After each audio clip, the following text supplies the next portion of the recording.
Call the meeting to order if I could. I appreciate the attendance this morning. This is the September 9th Board of Commissioners meeting, starting at 9 a.m. Could we have roll call, please? Davis. Here. Janat. Here. Markey. Here. Nye. Here. Roloffs. Here. Sauer. Here. Craig. Here. Have a quorum. You stand for the invocation, Dave?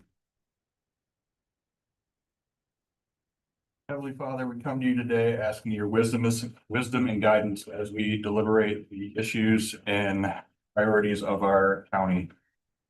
Guide us to make decisions that are best for the people. And please protect our men and women in uniform, police, and children. I pledge allegiance To the flag of the United States of America and to the republic for which it stands, one nation, under God, indivisible, with liberty and justice for all. All right, thank you. All right, you had the agenda in advance. Mr. Chairman, if I could, I would ask that we move the Coriola Central Dispatch and switch places with the presentation of a life-saving award. Any objections? Any other comments on the agenda? With Make that, a motion to approve the agenda as amended. that's Gary. I'll second. Dave seconds. Any additional comments? Hearing none, all those in favor signify by saying aye. Aye. Opposed, same sign. Again, you had the regular minutes of 8:26 in advance of the meeting. Any comments or questions on that? If not, I'd entertain a motion for acceptance. Big moves to approve the minutes from our regular meeting on 8/26/25. 9 seconds. Thank you. There's no comments or questions? We do that voice, right? Yep. All those in favor signify by saying aye. Aye. Any opposed, same sign. And then we have the closed minute sessions.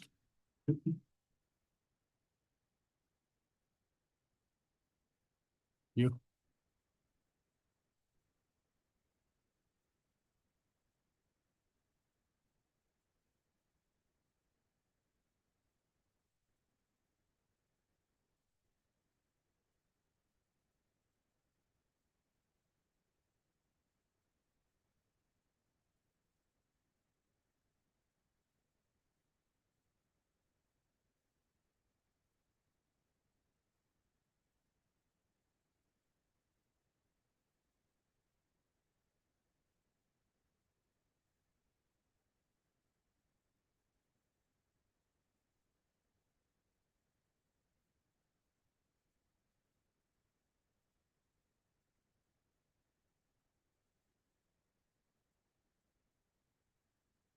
There's no comments. I'd look for approval.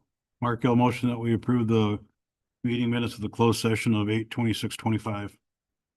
Davis, a second. There's no additional comments. All those in favor signify by saying aye. Aye. Opposed, same sign. All right, we're at our first public comment. This is your opportunity to address the board. All right, we'll close. Oh, he stood up. Okay, here.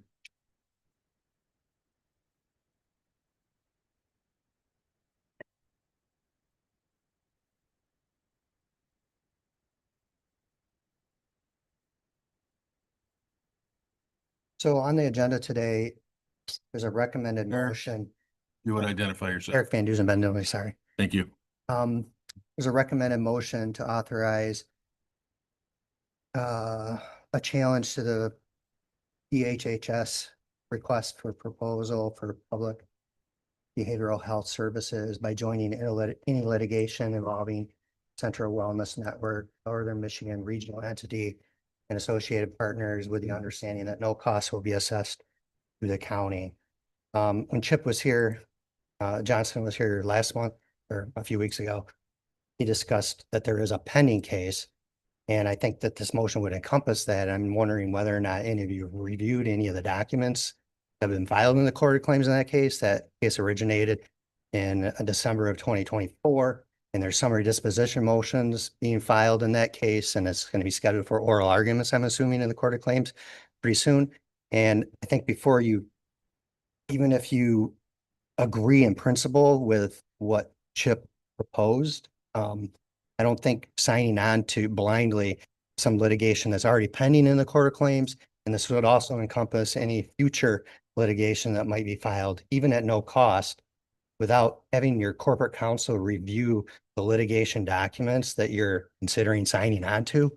I think you're putting the cart before the horse if you were to just blanketly do this. And I'd suggest that you at least get an overview of what the pending litigation that is already pending relates to, and what they're proposing in the future to do before you make a decision on that. Thank you. And I agree in substance on what Chip was discussing last week or the other week. Thank you. Any other comments from the public? All right, now we will close public comment, and first up, if we could, we have a life-saving award presentation. Who is taking that lead?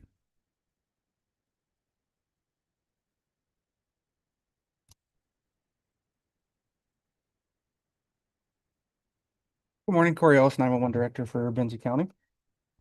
This is not just my department, this is a multi-agency presentation going on here.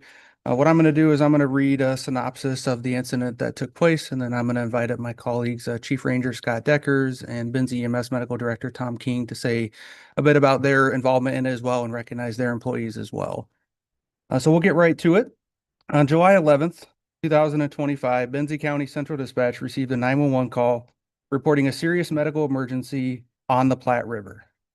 The caller described an individual experiencing a seizure and struggling to breathe.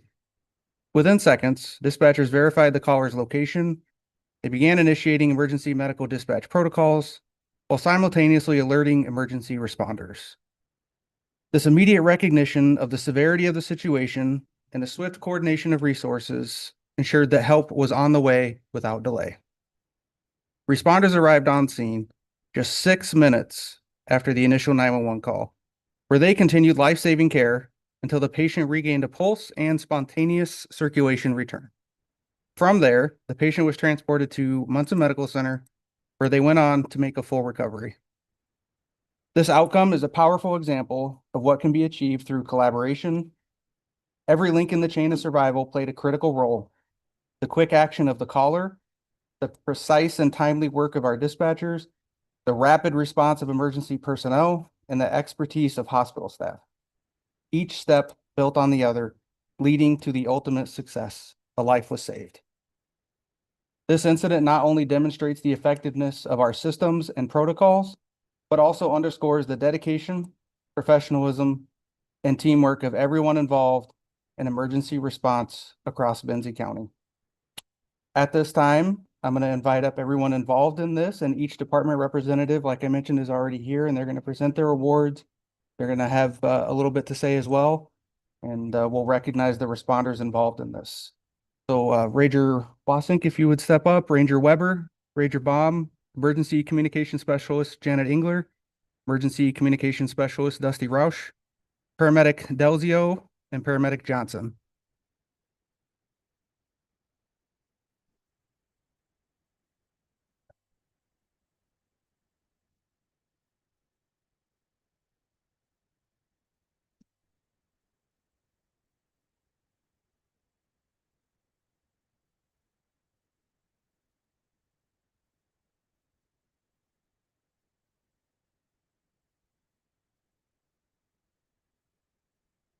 Good morning. My name is Scott Deckers. I serve as the Chief Ranger at Sleeping Bear Dunes National Lakeshore.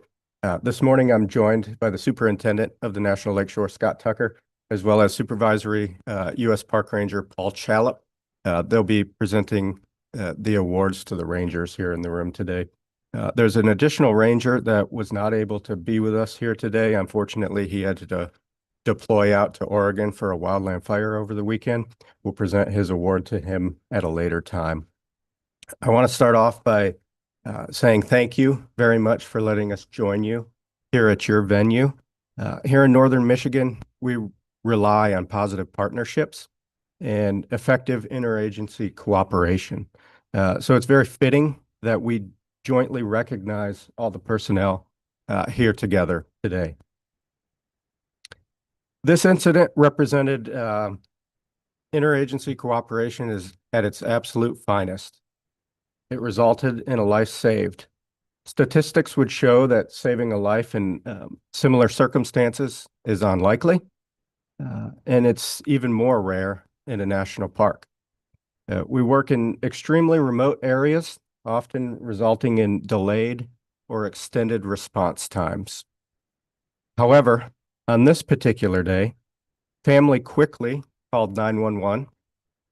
Dispatchers initiated emergency medical dispatch protocols, and U.S. park rangers and other emergency responders were strategically located to help others and help this individual. The first ranger arrived on scene just 3 minutes after being dispatched. He initiated life-saving care as additional personnel arrived on scene to assist. All of their combined efforts ultimately resulted in a life saved.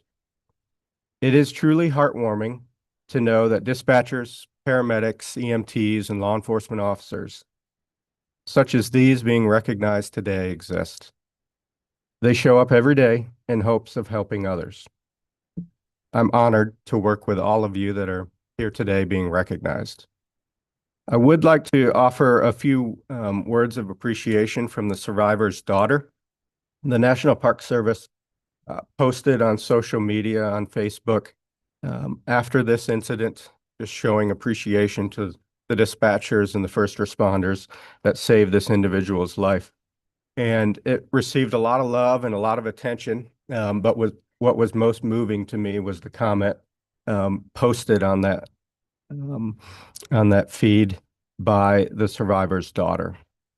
And she stated, "We will never forget the compassion, strength, and dedication you showed that day. You are true heroes, not just for our family, but for every person who steps into the parks under your watch. We all helped with CPR, and without them, I wouldn't have been able to do it." She goes on to tag a number of family and friends that assisted with CPR, all under the direction of our wonderful dispatchers. She goes on to state, "Thank you for saving my daddy's life." I found that to be extremely moving and very special. It brings tears to my eyes every time I read that. Their life-saving efforts not only impacted Mr. Mason, but obviously had an impact on his family, his friends, and many of us here in this room today. I've established a rapport and communicated with Mr. Mason on a number of occasions. He really wishes he could be here today. He expresses his gratitude. He had medical conflicts, but he is doing very well. He had appointments where he was not able to be here. The National Park Service congratulates all of you, and we thank you for your service. On behalf of the National Park Service, we have a couple of star awards for the NPS personnel. If you guys don't mind giving them their star award.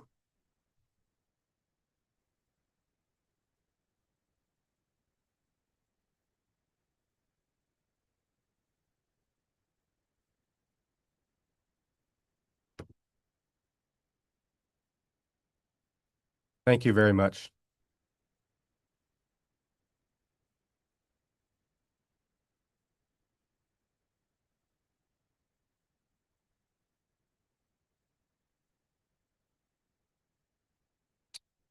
Morning, Tom King, Director for Benzie County EMS.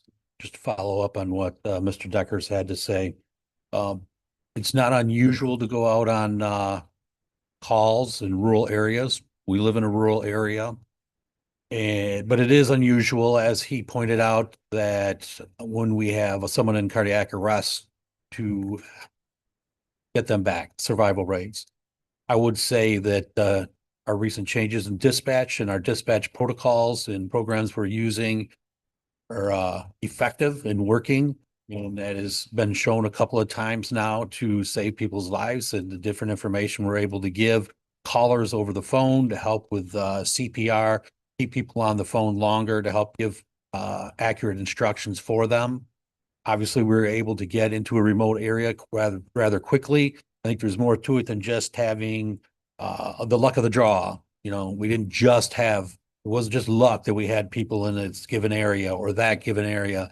It takes the whole combined effort, as Mr. Deckers pointed out, as well as with the dispatching technology we're utilizing in Benzie County now is a great asset to our county and will be for the future moving forward.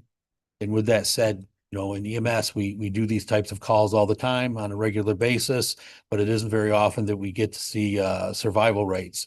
And I think through priority dispatching, we'll start to see some increase in survival rates here in Benzie County with our cardiac arrests as well, and reduced response times and better outcomes overall for the patients that we encounter throughout the entire county at any given day. Unfortunately, Mr. Delzio wasn't able to be here today. He had a prior engagement that he had to attend. Mr. Johnson is here. He was his paramedic partner on that call. And they showed up and took over the scene and care and continued and transported the patient to the hospital. And like Mr. Decker said, where he made a good outcome, and we're very happy to hear that. And we look forward to seeing these positive outcomes in the future, many, many more times to come.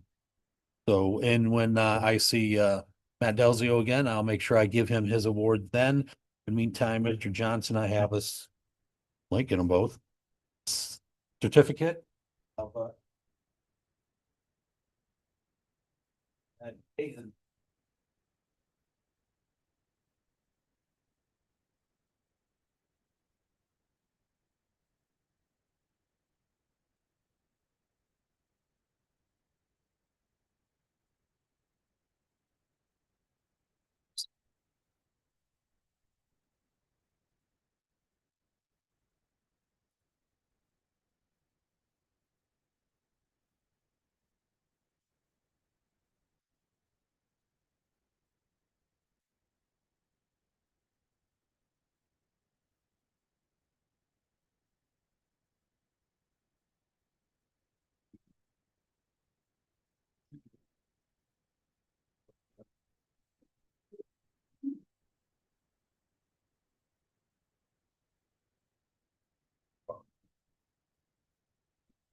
On behalf of the county commissioners, I want to say that it's a privilege and certainly an honor to be able to have you folks here with us and be recognized. We know the great work that you do behind the scenes don't get acknowledged as often as it should, but we know you're there. So thank you very much. Thank you. We'll move on to the next presentation, Corey.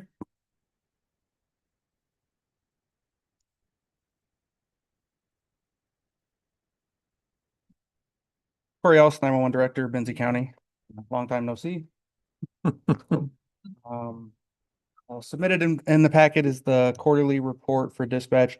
A little bit late. I apologize on that. There's some scheduling things where I just couldn't be here at a meeting.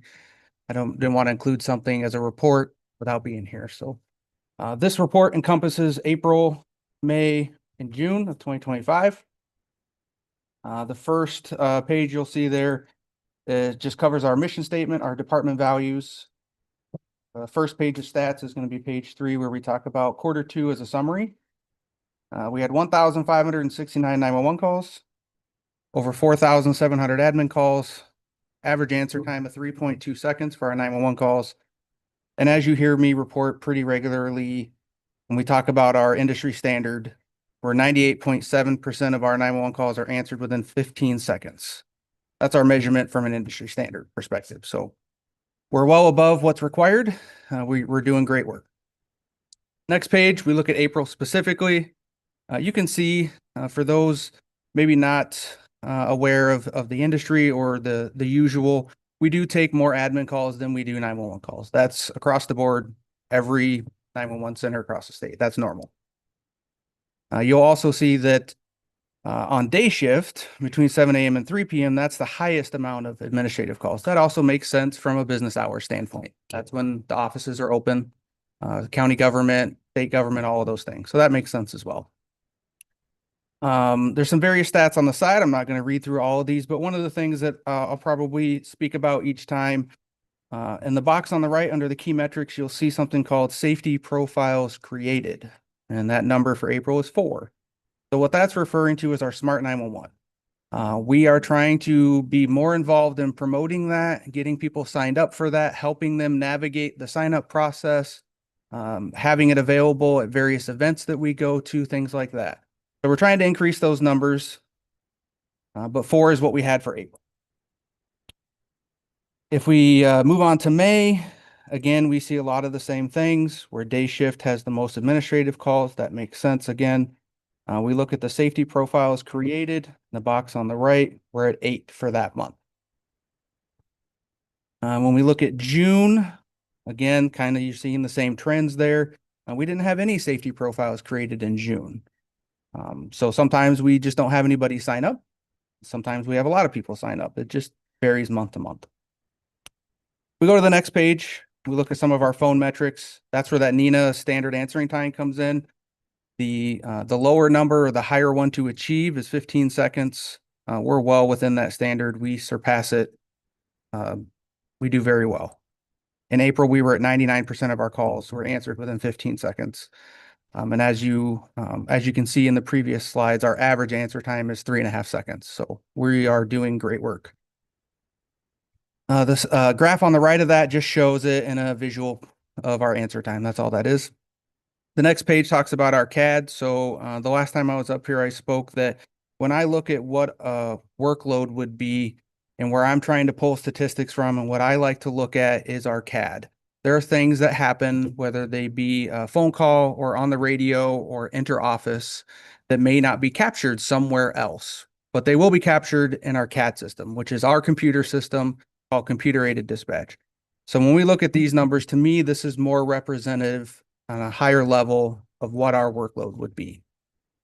And as you can see, April, we were busy, but you can see in May and June, we were busier. Makes sense. Summertime, it happens, right? We're a seasonal community. So that's just a representation of that. When we look at the next page, we talk about our staffing summary. So this is fairly new. This is something I'm still working on trying to tweak, but this is version 1 of it. And it's just showing you that this is our average for the month. And so our average, when we factor in time off, we factor in times we only have 1 dispatcher on duty. We're still, depending on what shift you're looking at, we're still looking at an average of 1.3 staff on duty at a time. Obviously, there's no such thing as a third of an employee, right? But that's just how the average shakes out. So we would like to see that number come up. The question you might have is, well, where would I like to see that? I would like to see the average across all 3 shifts at a 1.5. That means that most of the time we will have 2 people on duty. We can only account so much for time off with staffing, but most of the time we would have 2. If we can get 1.5 or above, we would be looking at majority of the time having 2 people on duty. And then the measurement at the bottom is how many hours of overtime we paid for floor coverage to have additional staff on duty. So there's one additional slide, but I want to stop here and see if there's any questions about this report that I can answer. Looking at your staffing, you want to get to like 1.5. What are your barriers to getting that? So some of our barriers to getting above 1.5 is our current roster limit, but also we can only train 1 to 2 people at a time. 2 is asking a lot because we're a smaller department. But one of the barriers is also that we need to +1 our roster for dispatchers to be able to accomplish 2 dispatchers on duty 24/7. That would be one of our barriers. Okay. So if we were to give you that spot today, would you be able to fill it in a timely manner? I would inquire back on what timely would be. I could not hire anybody today. No, we have 2 people in training right now. We cannot take on any more right now until they're through training. Okay. And right now we have 1 vacancy. So. I'd like to do a follow-up on that if I could. So training is an obstacle for the employees. You're doing training real time. Yes, right? sir. And that can be a distraction then to answer a call. Is that possible? No, I would say that when we do our training, it's all on the job, like you're talking about. But we will instantly pause whatever is going on to answer that incoming call. So I guess it would depend on how your question was intending to question. If it's, we will pause training, yes, but it won't impact the incoming call. So it could have delays on the training side. So if it affects efficiency for training, Mhm. do you ever consider outsourcing the training to an area that has the capacity to do training? It's not something we've ever considered, and I think it would be a lot to try to accomplish. I'm not sure how we'd be able to do that because our training is specific for Benzie County. It's on our systems, our policies, our processes, and it involves our responders. So I'm not sure how we'd be able to do that. So we're not necessarily using the same technology that a surrounding community might use. Correct. Okay. I can actually say definitively, our computer system, our phone system, and our radios, we are not using a technology that any of our surrounding partners are using. They're all That was my different. question. Thank you. Any other questions? So the last slide is something that you guys have kind of been asking for. So this is specific for our emergency medical dispatch. Seems fitting for the presentation this morning. But so there was a project that we completed June of last year to onboard or to deploy emergency medical dispatch through Benzie County. We were able to accomplish that with the help of this board and also through opioid funding. So this is a capture of the medical calls for the past year from deployment date to 1 year later of how many calls were processed through that system. And so that total number is 2016. So in 365 days, we processed 2016 medical calls through the medical priority dispatch system. The real number is higher, but this is the number that comes out of that system when I pull a report. Sometimes there are instances where we don't get a final classification of the call because we've dispatched on it. We have another call coming in. We have to end that call. So sometimes we don't get a final classification of the call, and so it's not captured in here. So that number is definitely higher, but that's still a lot of calls to process through that system.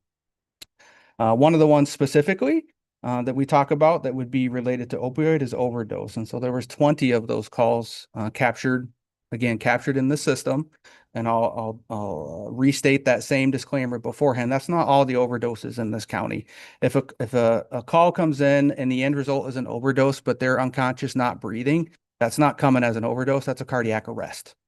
So don't find too much in the number on here, but this is just a high level view that this is the amount of calls that went through that system. Very good. Any questions on that? Questions for Corey? Yeah, the one category that I see that I had a question about was the suicidal psychiatric. It seems like that would be challenging to know with the resources that we have in a rural area. Do you send? I mean, we have an officer social worker to that situation, so there must be protocol as who goes towards situations like that. And Yes. do you feel confident that we have enough resources where to send these folks to deliver care? I think a lot of department leaders would stand up here and probably agree with me that no, there's not enough end resources for these individuals. Sometimes these individuals get transported up to Munson, and the way the system is set, they walk out the front door 6 minutes later. System doesn't work. When we come back to how we use our system, the answer is yes. I think that we have the right resources in place. And it really depends on, when you ask the question of who's going to respond, that depends on that situation. And that protocol will walk through that with the dispatcher to help guide them to the right help. If they need an ambulance, or if the ambulance is the most appropriate responder to send to them, that's what it'll recommend. If it's a police officer, to have a conversation, maybe to they haven't harmed themselves or anything like that yet, then that's what it will recommend. Hopefully that answers your question. If I may. Can you show us any impact that the Frankfurt Tower has had on the system? Because I know in building the tower and placing it where it got placed, there was some disgruntled neighbors. Can you share with us down the road the impact that tower's had on the citizens of Frankfurt area? Yeah, absolutely. That's something that I can, excuse me, I can work direct with you on to try to see what this board, or I can work with the chairman to see what kind of data you would like to see if I can pull it. I can speak anecdotally that 100% it has benefited. I know that. Yeah. I know that. And I just want some other people to be aware of it. Okay, yeah, I'll work with this and be see glad what to. exactly we're looking for, and I'm more than happy to report back on that. Thanks, Absolutely. Corey. For these numbers, there's no overlap, right? Like, I mean, obviously you can have an allergic reaction and breathing problem. So yes, there would be no overlap. Alright. This is the final classification that so we can change it. We don't change it. Whatever the program, the protocols, whatever their end result classification is, we leave it as that unless there's a reason to. So no, there wouldn't be an overlap. Like as the example with the overdose and cardiac arrest, there's not one call in both columns. No. Okay. It's what that final classification was. Yeah. Other comments or questions for Corey? We appreciate the comprehensiveness of the report, Corey. Absolutely. Thank you for having Thank me. you much. Thanks, Corey. Why don't we approve the bills? Who did accounts payable this time? So it was a group effort, as you know, that we have two new people in the office, as well as Gary stepped in 1 week. And was it you last week? No, it was you, Art, I think, who came in. Or no, it was you, Bob. I was the one. I can't remember, Art. Gary and Bob, plus two new people in the office, so a whole group effort. Okay, So we're looking for approval of the bills today in the amount of $628,428.76. did I get a commissioner to make that motion? I'll make that motion. Gary makes the motion. I'll support. Bob supports. Any questions or comments? Hearing none, roll call, please. Not Yes. Markey, Yes. Nye, Yes. Roloff. Yes. Sauer, Yes. Greg, Yes. Davis, Yes. motion carried. Kelly, anything else you want to say? Okay, very good. Our next presentation then would be Jennifer. You would introduce yourself, please, for the group. Yes, my name is Jennifer Berkey. I work for Michigan State University Extension. I'm the district director for District 3, and my territory encompasses Benzie County and surrounding 6 counties as well. And I would provide administrative oversight to this office and 6 other MSU Extension offices. Thank you, Katie, for queuing me up. Do you want me to take over the mouse? And you want to drive? Sure. Hopefully I can drive straight today. After that construction, it took me all over planet Earth today, so. Just quickly, we Sure. had a handout at our desk. Is that what we're going to be looking at? Yes, sir. Plus the presentation accompanies it. Yes. So Was there any left on the desk back there? yes, sir. So there's plenty for the constituents that are here in the audience as well. You always do that. Thank you. Well, it's a dual purpose. It provides it for the residents that are here if they'd like to learn more about what we do, and then we snatch up the leftovers after the meeting and give them out at other events. So thank you. Yes. Please.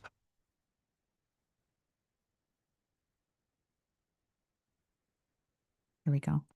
So again, I'm here just representing our office team, who the majority are here today as well, and I wanted to recognize them for being in the audience. So here I am. I'm going to be kind of the spokesperson for the office, but the work represents the body of work from my entire team in the Benzie office, plus many from surrounding counties. So you'll see additional pictures on the screen that show the breadth and the scope of our educator teams that are coming into Benzie County doing the work. I always like just to remind you how we're funded and why we exist.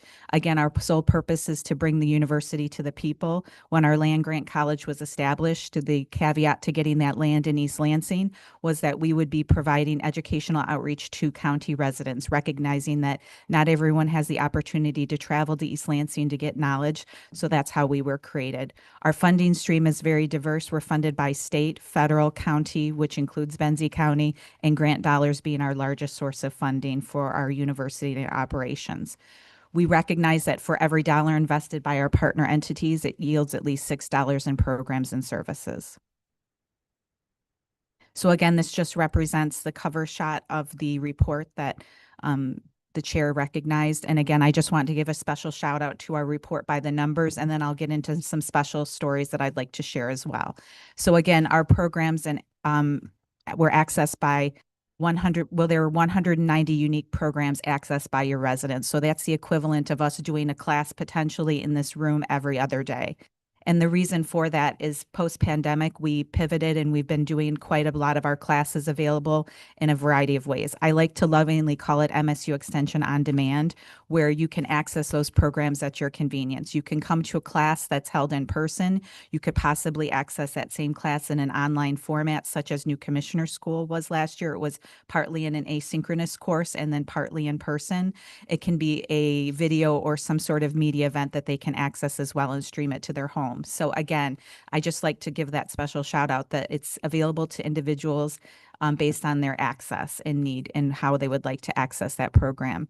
We reached over 1,740 through 1,742 through our direct educational programming and over 23,000 through our indirect contacts through our social media reach. So that would be unique page views of people accessing our content on our website, which we're constantly pushing out class information, media articles, and other sorts of videos so that residents, if they follow those pages, they can have that content streaming to their Facebook feed. So again, agriculture, is a cornerstone of the work that we do. And these are just some of the teammates in the region that provide that information. Dr. Remington Rice is here, and he's also housed in this office, as well as Sam Wolf. And I will be talking about their work here shortly. So some of the work that we do occurs north of you at the Horticulture Research Station, and Dr. Nikki Rothwell leads the team there. And again, she provides education and outreach specifically focusing on our tart cherry and apple crops. So again, we do research at that cutting edge facility that impacts local growers. So if there's something that's a challenge for them, some sort of fungus or some sort of invasive like spotted wing Drosophila, we go ahead and we do that research on site, and then we translate that research and then provide it in that outreach form and provide that education to growers. So again, Nikki does regular updates specifically around integrated pest management so that people know when to spray, when's the best time to spray. She does those via Zoom as well as in person. So again, a grower can access that right at their own farm and then or come in person should they want to. Some of the pictures that are highlighted, we're the proud honorees, I guess you could call it, of hosting our new president's tour across northern Michigan.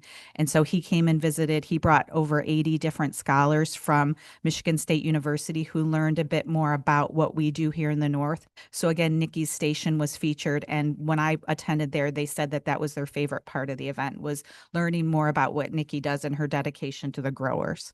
So again, just a special highlight that it was nice to be able to feature our new president and bring him to our area.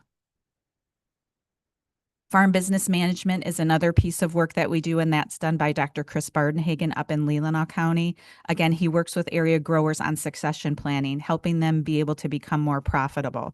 Some of the challenges of our local growers is to be able to continue to operate in the current dynamics and to, again, make a living and make a profit so that they can keep their farm, their family farm in operation. So Chris works directly with them, helping them look at cost benefit strategies, helping them help with tax information, as well as when they're ready to kind of be done farming, how do they sell that farm or how do they dispose of that farm in some sort of succession way so that it makes it so that it can stay in the farming family as well, should they want to do that.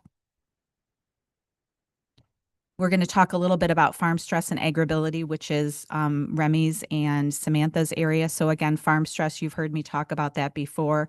Farm stress and kind of follow up to the previous presenter on suicide rates. Farm stress is the number one challenge that we're facing with our local growers. If you look at suicide rate by occupation, farmers have the highest rate of suicide among any occupation. So through Remy's connections and his connections with our local community, he works with growers who are experiencing high levels of stress and can refer them to counseling and other supportive services. So again, thanks to Remy for his work in helping to make sure that our growing community has the support they need to be able to be healthy. And then Sam Wolf does our agribility program, and this is a new grant funded program for us where we work directly with growers who are experiencing some mobility challenges or other sorts of challenges as they age and want to continue to farm. So provided through grants, accommodations are made. It could be a certain way that they access and get into their farming equipment. It could be something at the farm that will help them be able to continue to farm in place. So if they would want to choose that employment, and it would provide that accommodation so that they can continue to go ahead and do that work. So again, thanks to Sam for her efforts helping growers continue to farm as they age. Our Extension Master Gardeners work directly in Benzie County, and again, that's provided in leadership by Dr. Nate Walton, who's housed in Leelanau County. And our Extension Master Gardeners participate in a 13-week course, and after that, they can become a trained and screened volunteer. And through that, you have 546 Extension Master Gardener hours that were volunteered, which is a value of over $18,000 directly in Benzie County. Some of the projects that they did, I'm going to just reference my notes here. We provided a diagnostic clinic at the Benzonia Library every second Tuesday from May till October. Our Extension Master Gardener sites included pollinator planters in downtown Frankfort.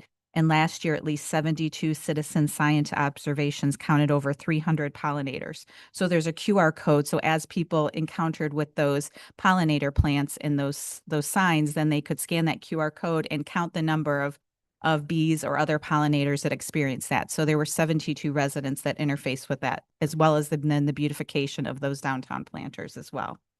We also hosted Eco School program at the Mills Community House Gardens, which included 6 visits where students learned about plants, gardening, and they worked alongside the Extension Master Gardeners. So again, just another opportunity where someone from your community, the folks that probably walk with you and shop with you, have given back to Benzie County as an Extension Master Gardener. So last year, I wanted to just share an initiative that I provided leadership in around, but many staff in the area participated, which was Agritourism Summit. So this was in response to community partners approaching me and saying, hey, Jen, we need to figure out a way to help make our agriculture community more profitable. And there's a lot of challenges in and around agritourism at a municipal planning level. So how do we tackle this? And so I assembled an MSU extension team, both internal and external folks joined, where we planned our inaugural summit.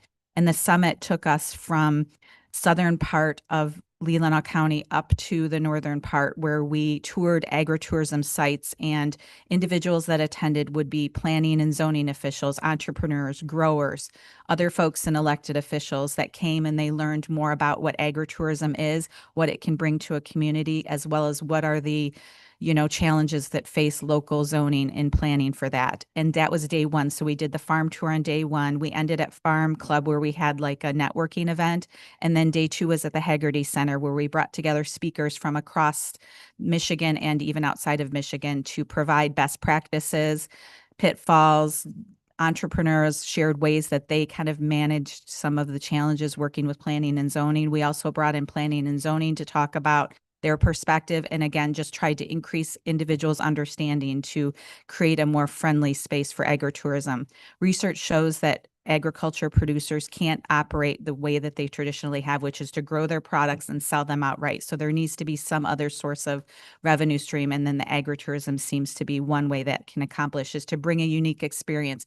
People want to go see where their food is grown. They want to go and have that unique experience. So this is one way that we're helping to manage that. We're also planning right now our 2026 event, which will occur in most of Antrim County, with our networking event being at the Flint Fields, the horse show arena. And then we're going to have our content at the Grand Traverse Resort this year. So again, that's going to be May 12th and 13th of 2026. So we're working on planning for that now.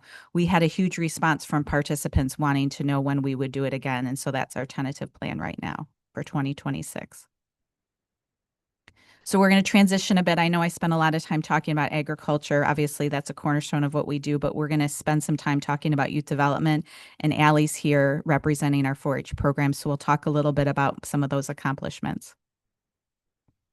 So some of the activities that Allie takes part in is our 4-H Benzie soccer program. And again, this is a nice rec opportunity where youth in Benzie County can go ahead and register and participate in a soccer sport right here in Benzie County. They don't have to travel to Traverse City or other nearby areas. So again, we utilize our screen trained volunteers, as well as we've been interfacing with the soccer leadership from the high schools to make sure that we're providing them a feeder program. And so those youth as well that participate in the varsity level sports can come back and help provide some mentorship to those youth. So again, just 4-H soccer is a unique thing that we don't have in all of our counties. And I want to give a special thank you to Allie for her work with that. Obviously, we also just recently wrapped up our fair, over at Northwest Michigan. We had our wrap up. We had a meeting last night.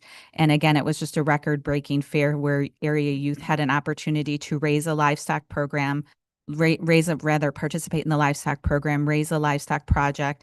They learn business skills. Many of you here are business owners around the room. So again, these area youth get a chance to learn what it is to raise an animal, effectively market it, sell it, and create a profit, and then reinvest that money in either future projects or maybe potentially a car or whatever it is that their financial goal is. And again, thank you to our Northwest Michigan 4-H Livestock Council for their dedicated volunteers, obviously the fairgrounds for providing us great space, and then our area bidders that came and raised their paddles in support of our area youth as well. I know in the report, Allie talks about new program growth. And so again, the nice thing about what Allie's doing is she's really linking a lot of our 4-H families, some of our traditional programs, to other different types of spin clubs and other different opportunities that they can have in Benzie too. Again, we've got some new 4-H clubs, some horse and dog projects that we talked about. And again, just here's some pictures of some kids successfully completing their fair experience, getting some ribbons. And again, just another opportunity for youth to participate in is a dog spin club series teaching obedience and agility. So again, just giving some additional opportunities. We like to make sure that there's something for everyone in every county in 4-H. And I think Allie's really doing a great job of diversifying some of the programming that we're offering. So I would like to just pivot and talk a little bit about some of our health and nutrition work. And thank you to Caitlin for being here today, where we'll talk a little bit about some of our educational opportunities. So again, through Caitlin's leadership, many partners that we work in Benzie have a chance to eat healthy while on a budget. So again, this project that we are talking a bit about is our SNAP Ed program. And I did want to just say here, and I might get a little emotional because it's hard for me to talk about, but this will probably be the last time that I will be able to talk about this, because this recently was defunded through the big beautiful bill, or House Bill 119.21. All of our SNAP Ed funding for the educational arm that we do as the university was eliminated, and it occurred across the whole nation as well. So every implementing agency that came in and taught individuals about healthy eating has been eliminated. And so Caitlin's last time with us will be at the end of this month. And I wanted to just recognize and thank her for her dedication to families. It's just hard for me because A, I love Caitlin, and B, I'm very proud of this work. And I've been providing SNAP Ed supervision my whole career in extension. So it's hard for me to say goodbye, but I'm going to just recognize the work that she did. I didn't want to be remiss without talking about that. So again, the work that Caitlin did and our partners was that we teamed up and we provided education to folks that are food insecure. And so through that, we helped to provide them more access to healthy food, as well as a chance for them to increase their physical activity. And again, through Caitlin's efforts, the Gathering Place received a $1,500 grant. And so through that grant, they had a chance to fund new knives and fruits and veggie choppers to help with the food preparation for the senior meals. But then Caitlin, because she also is just very entrepreneurial, she had a chance to leverage that funding as well, and worked with the, I believe, wasn't it Home Depot, where she ended up getting them an additional $8,100 grant, because Caitlin's very good at grant writing, to be able to add outdoor seating. So you can see the pictures of the outdoor seating there. So your seniors had a chance to not only eat healthier, but then also have a beautiful place to enjoy their food. So again, just the Gathering Place and partnership was a great opportunity for us as well. Other types of impacts include the Red Food Bag program. So again, 20 participants receive nutritious food recipes and educational materials each month. Again, additional seniors getting that chance to get that red bag where they might otherwise not have enough food during that month, or access to that type of variety of food. You can see some local foods in there through our dried cherries. And again, just improving their access to food insecurity was a goal as well. But Caitlin's main strength would be the work that she did within policy systems and environmental change. And so again, through that effort, we try to just not, again, teach one person one thing. We try to create systems changes where you can reach a greater impact. So we try to change things in and around like policies that would be set up. Potentially that food pantry might shift in how they distribute food. It might be increasing their local food, or it might be like more of a grocery shopping experience and instead of giving people a bag of food they didn't enjoy. or didn't consume or had food allergies related to that. So again, Caitlin worked with 4 distinct different sites that receive nutrition or physical activity through our policy systems and environmental change. 12 changes occurred at those sites, and over 500 people were impacted by receiving nutrition or physical activity through those policy systems and environmental changes. So again, I just wanted to give a special shout out to some of that work. That's going to be her legacy for sure. Jennifer, I Yes, sir. don't mean to interrupt you. but Yes. We've got about 3 more minutes. Okay, I will continue to move. Thank you, Art. Sorry, I know I went a little long. Good. Okay, thank you. So fostering strong communities, these are my last few slides here. So again, these are some of the teammates that are working with those spaces as well. I just always like to give a special shout out to our product center impacts in Benzie County, where we had 5 businesses that we worked directly with, 5 counseling over hours that were provided, and over 750,000 in annual sales, which affected 16 total employees. Those are actual Benzie County numbers. And again, the product center work is we help local businesses take their idea, their entrepreneurial food-based idea from idea to marketplace. And so that directly is working with us. We also have Mark Breederland, who I know that you've had come here before, talk about water levels. He continues to work and provide education around 2 special projects, the Bebot and Pixie drone, which talk about microplastics both at the beach and in marinas as well. And I know Mary Riley did many different programs here in Benzie County, and I wanted to just give a shout out on those as well. She had several classes. One of them was for roles and responsibility training to inland township planning commissions in September of 2024, which they learned and increased their confidence and knowledge in roles as stewards of local planning and zoning. She also offered that same training in Thompsonville at the Colfax Joint Planning Commission. The Benzie Shores Library, she also led a civic series and offered training on Open Meetings Act. And Benzie County has 2 citizen master planners if you were interested in that information as well. Again, just always a thank you. Without your partnership, we wouldn't be allowed to do the work that we do and our team as well. So again, thank you very much for your commitment to MSU Extension and your time and attention today. And I want to thank Sherry Stamp, our new Benzie County support staff, for her great job in compiling this report. So thank you, Sherry. You did a beautiful job. Good. Okay. Thank you. Sorry. Thank you for letting me go on. So appreciate any questions you might have. Anything for Jennifer? We appreciate the thoroughness. Yes, well, Jennifer, and I apologize if it sounded like I was being rude. I'm trying to avoid 5-hour meetings, so. I appreciate timeliness, and I always try to be as brief as possible, but it's just so hard for me just to pick what is the best at what we do, because what might be interesting to Commissioner Nye might be not interesting to Commissioner Markey. So I try to make sure that I provide a variety of what we do, because most of the time I hear, wow, I didn't know MSU Extension did that. So if I don't give a chance to pontificate when I can, then people don't know what we do. So thank you. You're a very good presenter. Thank you. Thank you. I want to have you introduce the next subject. Absolutely. So this morning we have Tony Radovich here. Many of you have met him in the past. He's with MERS.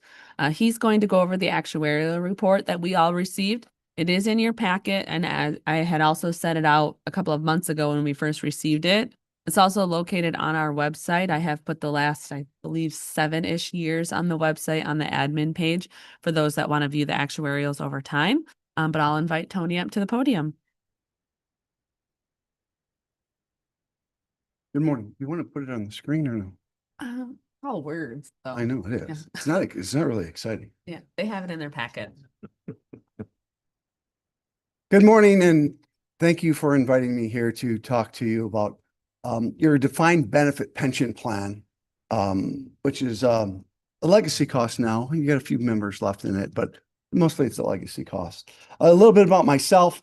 I'm Tony Rajenovich. I've recognized most of your faces. I've been here pretty much every year for quite some time. I'm my 18th year here at MERS. I've always been a regional manager. My role as the regional manager is to work with your administration and your board to help you guys understand the plans that you're offering to your employees. On my team, we have members that would help you, your employees, understand the programs that you're offering to them. And when the administration schedules it, we then bring in those education specialists. And then we have our team back in Lansing that can dive into any subject matter that's associated with the plans that that we are administering, that you're offering. If you need us to dig deeper, we can get those subject matter experts to show up. A little bit about MERS. before I get into your report, MERS, is, our mission is to support a secure retirement for those who serve Michigan communities. We proudly serve more than 1,000 municipalities representing over 150 participants. We manage over $17 billion. We're an organization that administers retirement plans for Michigan local units of government on a not-for-profit basis. We offer comprehensive services, keep costs low, and put our members' interests first, meaning that MERS board is the fiduciary. The MERS board is an independent elected board serving as the fiduciary. We have 3 officer members, meaning there's someone that's in charge of managing other people. There's 3 employee members where they're not in charge of managing other people. We have 2 expert members that are appointed by the board and 1 retiree that's appointed by the board. So we have a 9-member board. And that board is elected at our annual meeting every year. And there's rotating positions or terms, excuse me. So the annual actuarial evaluation, this report here, it is created in partnership with our consulting actuary, Gabriel Roeder Smith. Gabriel Roeder Smith is a consulting actuary, and what they do is they have to make sure that what we're doing is fulfilling our role as a fiduciary to the members, meaning that their benefits are going to be paid when they come due. And so we work with them, and the purpose of the evaluation is there's 5 main purposes. Measure funding progress as of a date and time, and we do it every year, 12/31, end of the year. And this most recent one is 12/31 of 2024. It'll tell you what your required contributions are to fund that defined benefit plan starting October 1 of 2026. Your 2023 valuation will tell you what your required contributions are to fund the plan starting October 1 of 2025.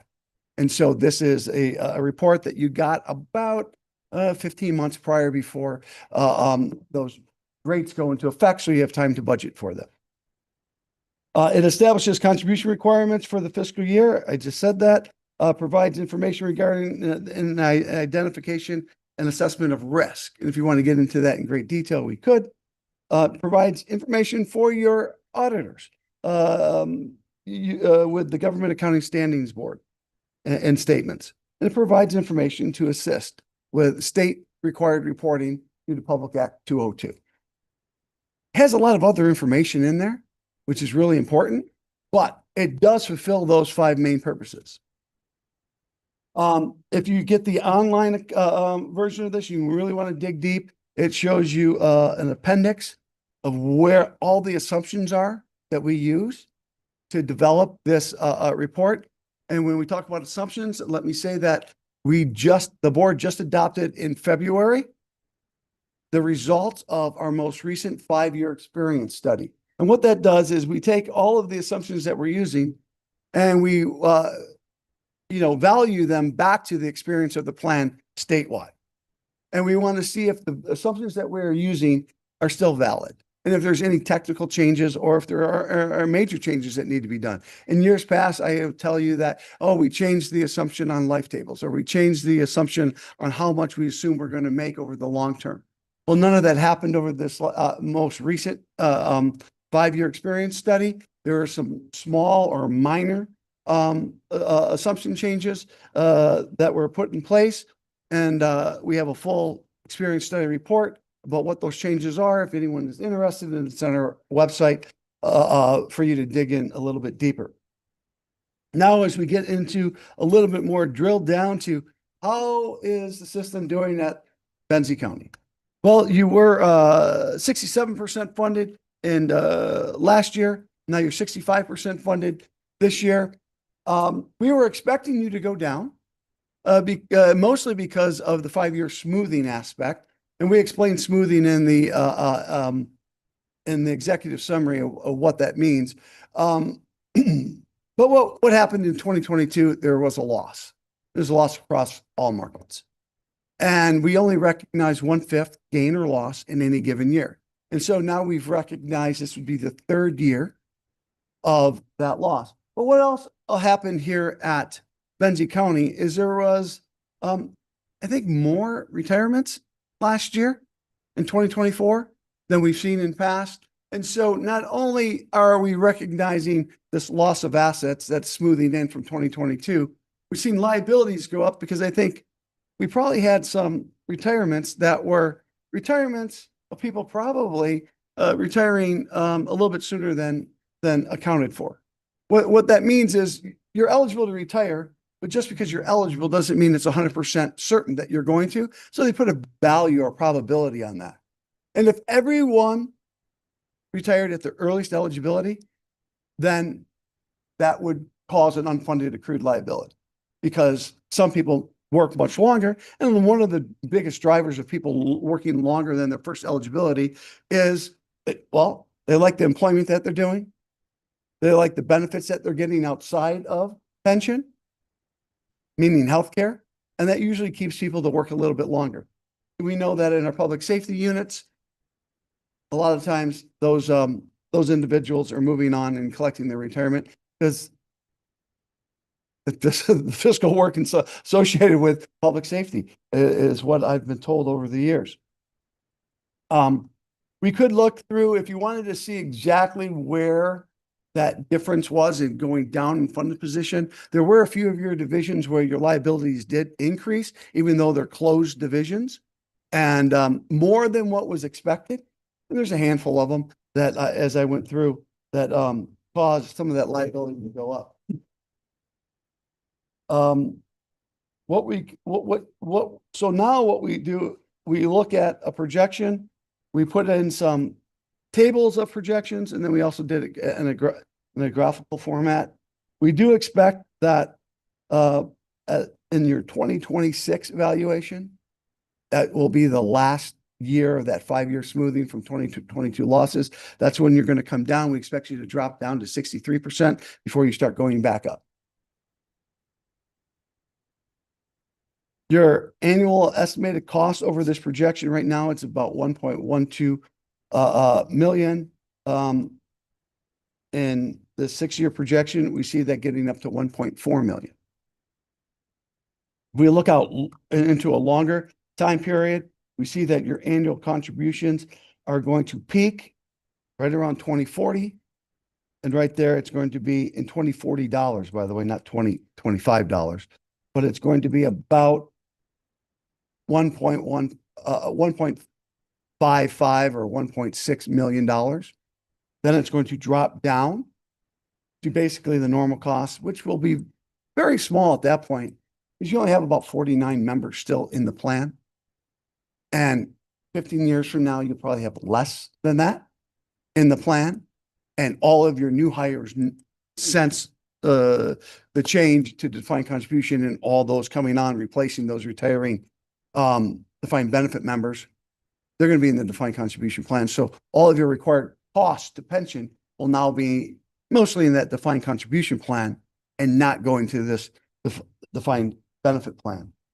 So of that cost, I said that $1.12 million that we expect you to pay starting in October of 2026, about 84% of it is to fund that which isn't funded. So that unfunded accrued liability. Your normal cost starting then is going to be about $183,000. So only about 16% of this cost to MERS. So the normal cost is, and we anticipate on like I said, 49 employees is about $183,000 a year. A lot of that has to do with you brought down your normal cost when you made recent changes with the cost sharing of employees. You know, without that cost sharing, your average cost is around 12-13% in those divisions of payroll. But because you have all of your members pay about 6% of their, they all actually pay 6%.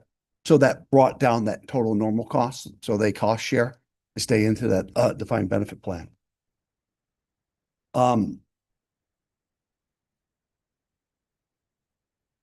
You have, like I said, 49 active members.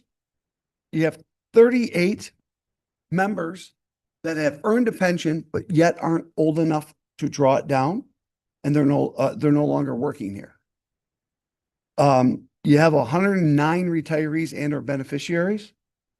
And then there's 47 employees that are no longer working here that did pay member contributions and are eligible for a refund of those member contributions if they want them, or if they are going to keep those member contributions on file and hopefully utilize Public Act 88 or MERS to MERS time to meet vesting and eligibility requirements at another employer.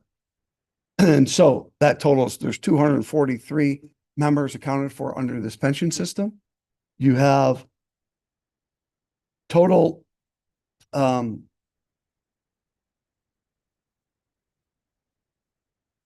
liabilities of 29, just over $29 million. You have assets of just under $19 million. So you have an unfunded accrued liability of about 10.1 million. And like I said, with our amortization policy that we have, we anticipate that 10 million will be paid up, that unfunded accrued liability will be paid up. You'd be 100% funded if all assumptions are met between now and 2040. And then your normal cost would be significantly, I mean, it's approaching zero by that in 2040. That's the quick rundown of your defined benefit plan on what your funded levels are, what your employer contributions are, what your employee contributions are, and that all of those divisions are closed and that there weren't really any major changes in that experience study that we completed and adopted in February. With that, is there anything that you'd like me to dive into deeper or any questions that you have? Questions? Gary? I always have questions. I looked at this one chart, I think table 7. And we started in 2010 with 74% and only 9 million or something unfunded, 3 million. We basically tripled that in 13 years. So anyway, you know where that's at, kind of. Guess my question is, we have a lot of people in the defined contribution aspect of this. Is there any detrimental effect if we pull those people out and go to a different company? Because your interest rates don't really show a whole lot of, especially those folks, because that's their money. Is there a bad aspect to that, to the DB plan, if we pull out and do that, or can't we do that? I'm asking. So the defined benefit plan is not impacted by the contributions that you give to your employees in the defined contribution plan. The rates of return that are provided to your members in defined contribution are based on what they elect as their investment choices. Their target date funds, where you look at their rates of return, you can see and go through our lineup of investment options and to see what their, quarter, 1 year, 3 year, 5 and 10-year returns are. And then you can also compare that with our costs. Our average cost is right around 40 basis points or less than 0.5% of that. So if you went somewhere else or your defined contribution members, most likely you'd have to deal with costs and administration that they have to deal with. One of the things that's pretty exciting that we're coming up with, and we're going to be showing all of our members at our annual evaluation, is we've just changed to our third-party administrator, and we went with Empower. And Empower is going to be bringing our administration into the 21st century from Alaris. They have offered many different new things. And what that's doing is it's going to do one set pricing. Regardless if you have an employee that's in the defined contribution plan and the 457 plan, they got two plans. What's going to happen there once we go to Empower, their fees are going to be $12 a month, regardless of their assets under management When's this supposed to start? in 2026, March of, or I'm just looking at the end of March of possibilities is 2026. all, Tony. And so what, You so right there, by the paying less fees, that's going to help keep more money in the asset call.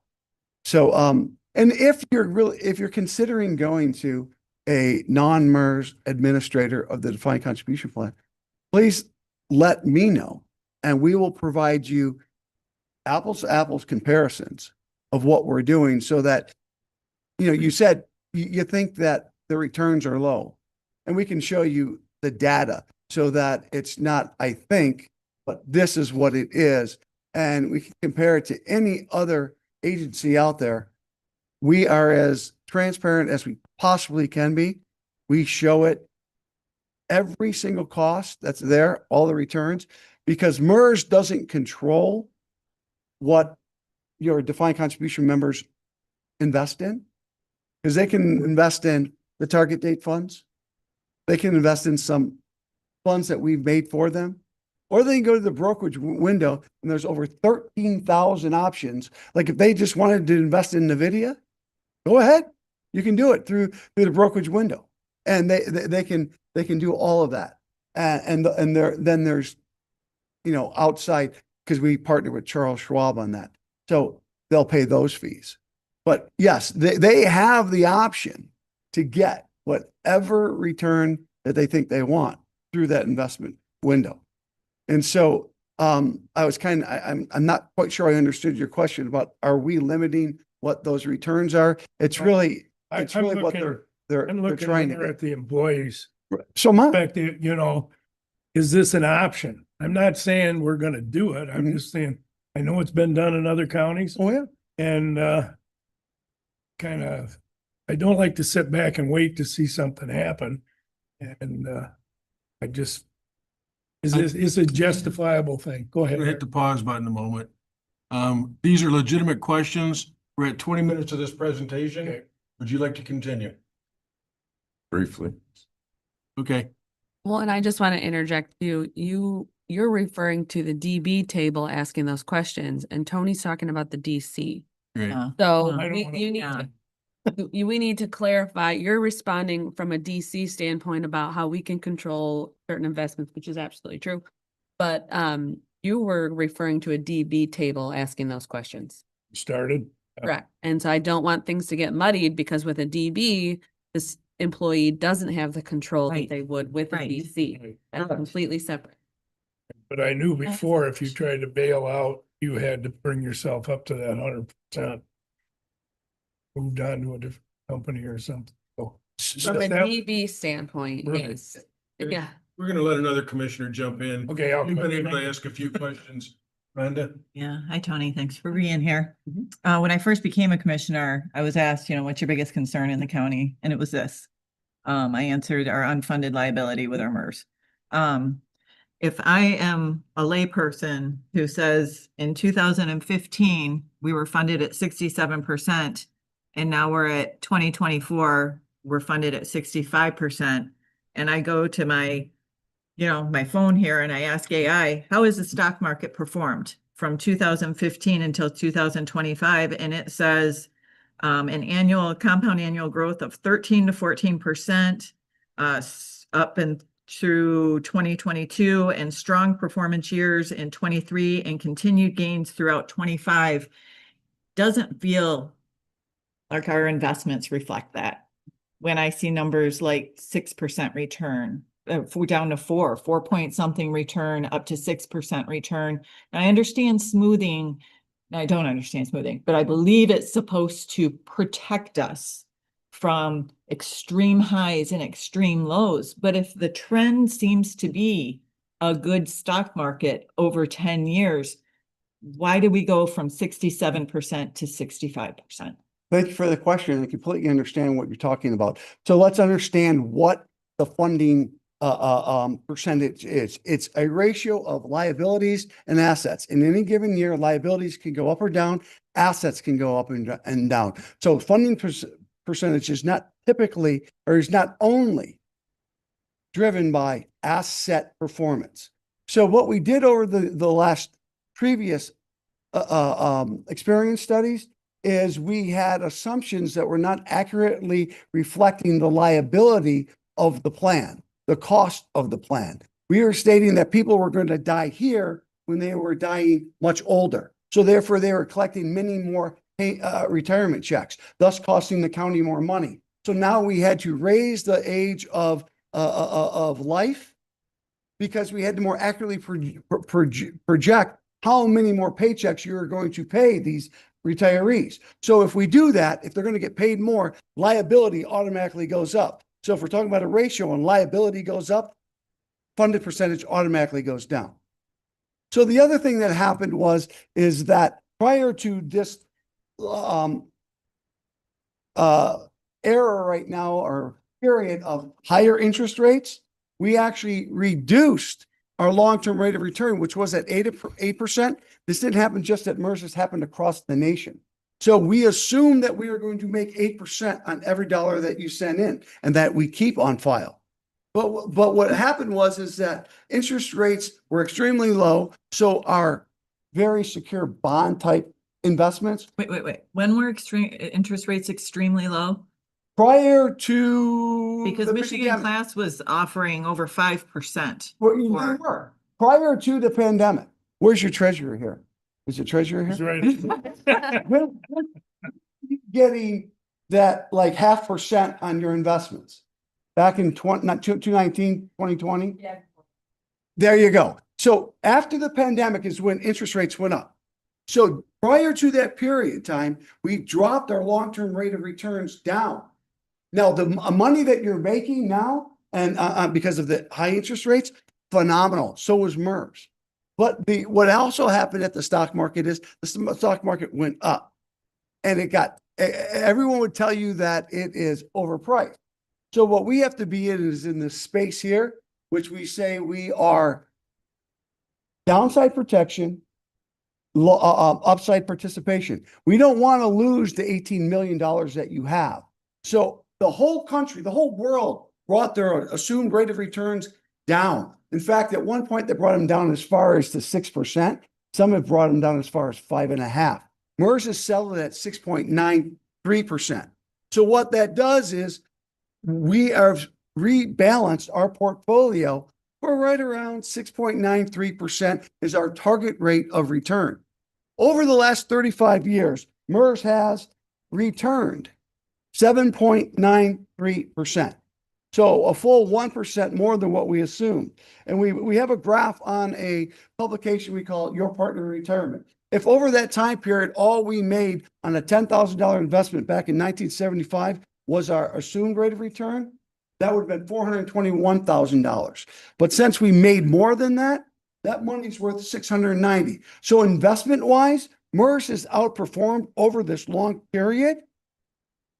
But what's harder to understand is that liabilities have grown much faster than assets for many reasons. And some of those reasons are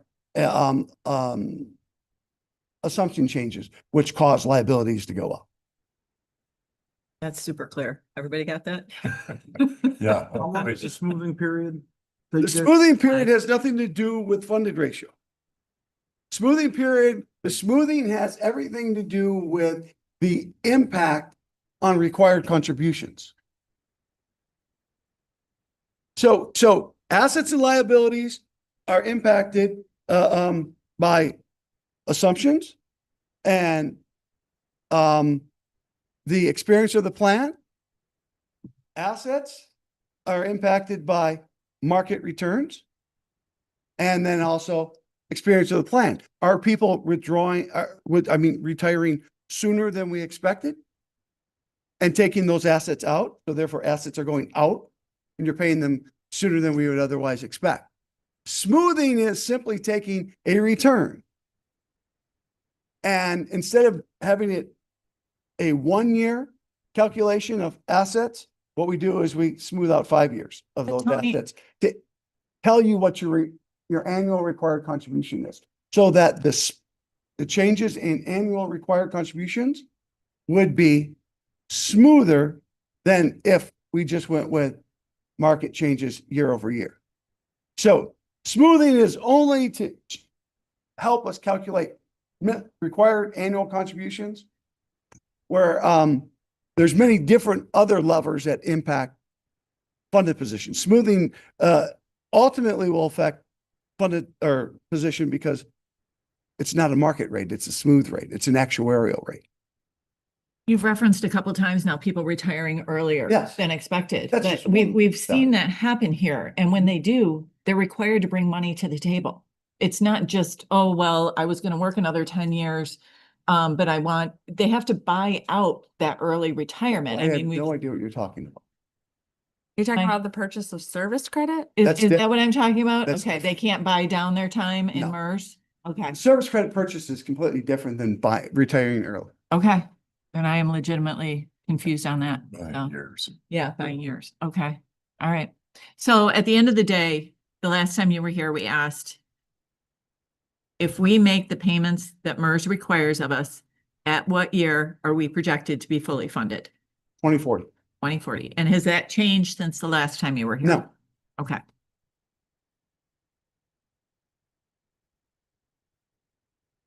I do have one more question. Please. How is MERS, I guess, financially compensated for the work that they do for Benzie County? So MERS, and the defined benefit plan, because that's what we're talking about. We take assets under management. And to run MERS's operation statewide, we take 28 basis points. So we take 28 basis points times the 18 something million that you have under management. And that is what is paid to MERS, and we collect that on a quarterly basis. So what do you mean by 28 basis points? Why don't you give me a hard dollar for compared to our I have to do assets? some math. Okay. They're basically 0.25%. Yep. 0.0028 times 18 million. That's $50,400 A year? is a year is what the county will pay MERS to do what we do, which means all your retirees get their retirement check every month. We have to pay for the actuarial services that are provided so that we can be compliant with the state and federal laws. We have to have a lawyer on hand to evaluate any and all legal changes or legislative changes that go into pension administration. You remember Secure 2.0, the Act Secure 2.0, a lot of legislative changes. We have to invest your money. I'm And just curious Yeah, yeah. Yep. what you guys do for us, what the cost is to yes, us. yes, And I think it's very reasonable. yes. And then we do the investing under all that as well. So it's about 8% of that, or 8 basis points is investing cost. The 20 basis points is the administrative. When you say basis points, what do you mean by that? So so 1% has 100 basis points. Why don't you say like 0.08%? 0.08 would be the cost of investing. That's what I'm getting Yeah. at, instead of saying basis points. Basis points is an industry term Yeah, that's Just used the to, finance vernacular, that's all. yeah. I'm used to hearing it, so. These are good questions, and I tell you, we could dig a lot deeper, Tony. It's, because there is discussion, not formally, but are there options we should be considering on the defined, on the defined contribution? Because we're hearing about other communities that are making some switches. I'm not sure that here is the place to go into a workshop environment to discuss that. And maybe we can have you back some point in time if we're going to take that subject up more seriously. So just to get, thank you for the invitation. Just to be clear, when you're talking about defined contribution and having administration of that, that's a different discussion than what we just had. We're Understood. talking about defined benefit And then you're asking about, can we go to, and how do we administer defined contribution? Right. We did not discuss our administration of defined contribution other than just explain that there's a difference between defined benefit and defined contribution. That's it. Understood. I would love to come and spend time talking about defined contribution administration and what MERS brings to the table and what we offer. It's not, wasn't requested of me today, and nor was I prepared for it, but we have tremendous amounts of resources on our webpage for like all these questions that are being asked. I could go through spend time with your board and show you that we have written answers and we have the documentation that leads to how we calculate the numbers that answers the questions that you're asking. And again, we understood what your purpose was today, but that's on our mind also.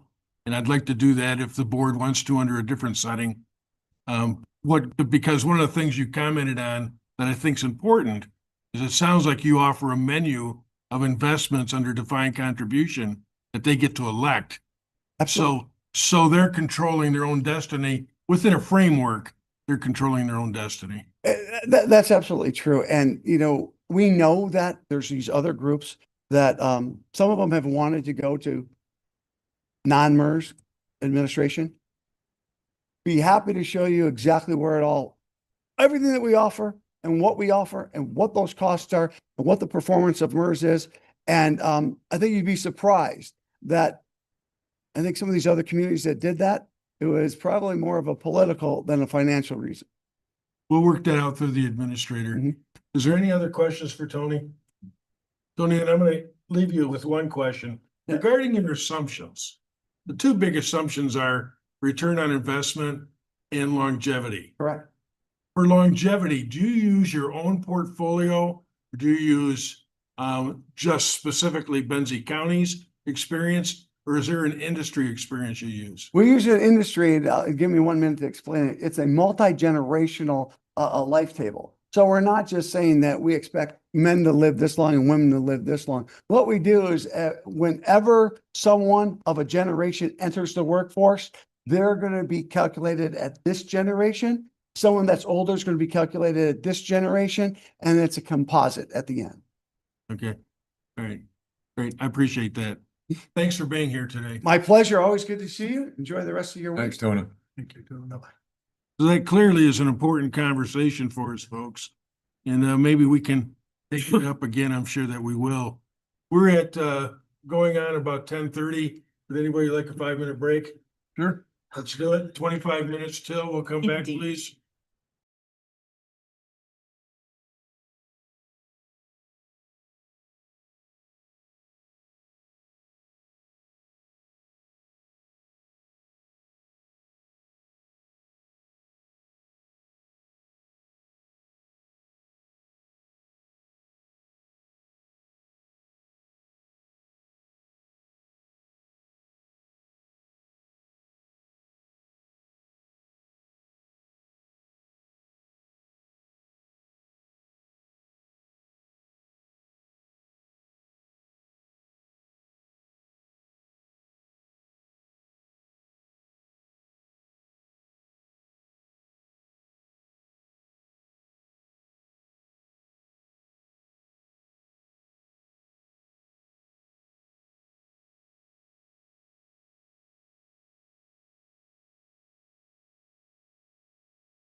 You're unmuted.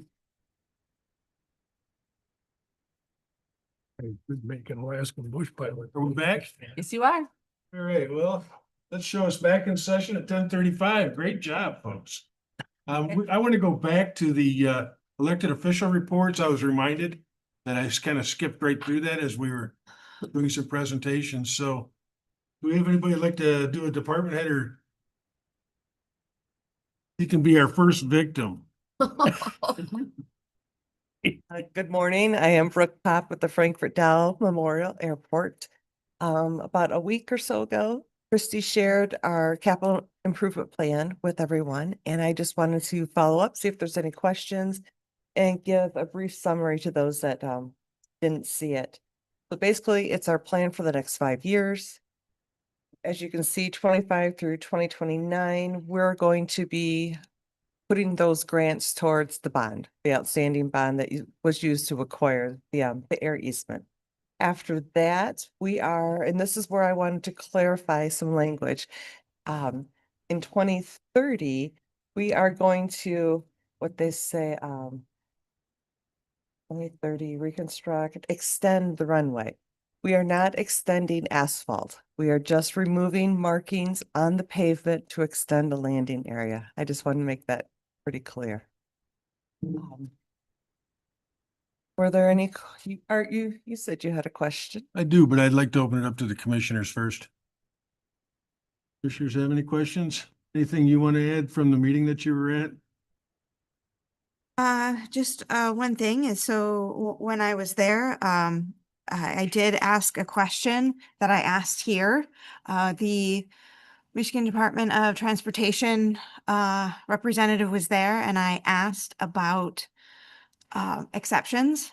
You know, is there a way that we cannot cut down some trees? And basically, the response was that exceptions are being phased out, and that that's not an option for us. So We probably ought to give some background on that. Not everybody's going to know what you're talking about. It was, I believe it was the non-standard air approach. yeah, Which would, so we wouldn't have a standard approach. We would have different slopes is what the individual was, his goal was. But yes, as John Stroh did mention that MDOT is no longer doing that. They haven't done that. And that particular airport, Mackinac Island, was spoken about. They do have a non-standard approach, but it is not approved by MDOT. So they are looking at removing obstructions also. So if I may, Yes. I caught on the news, and I'm sure most of you did as well, the incident over in Thompsonville where the plane actually looks like it was cradled by the tree, so it didn't crash into the ground. Leave a couple of trees.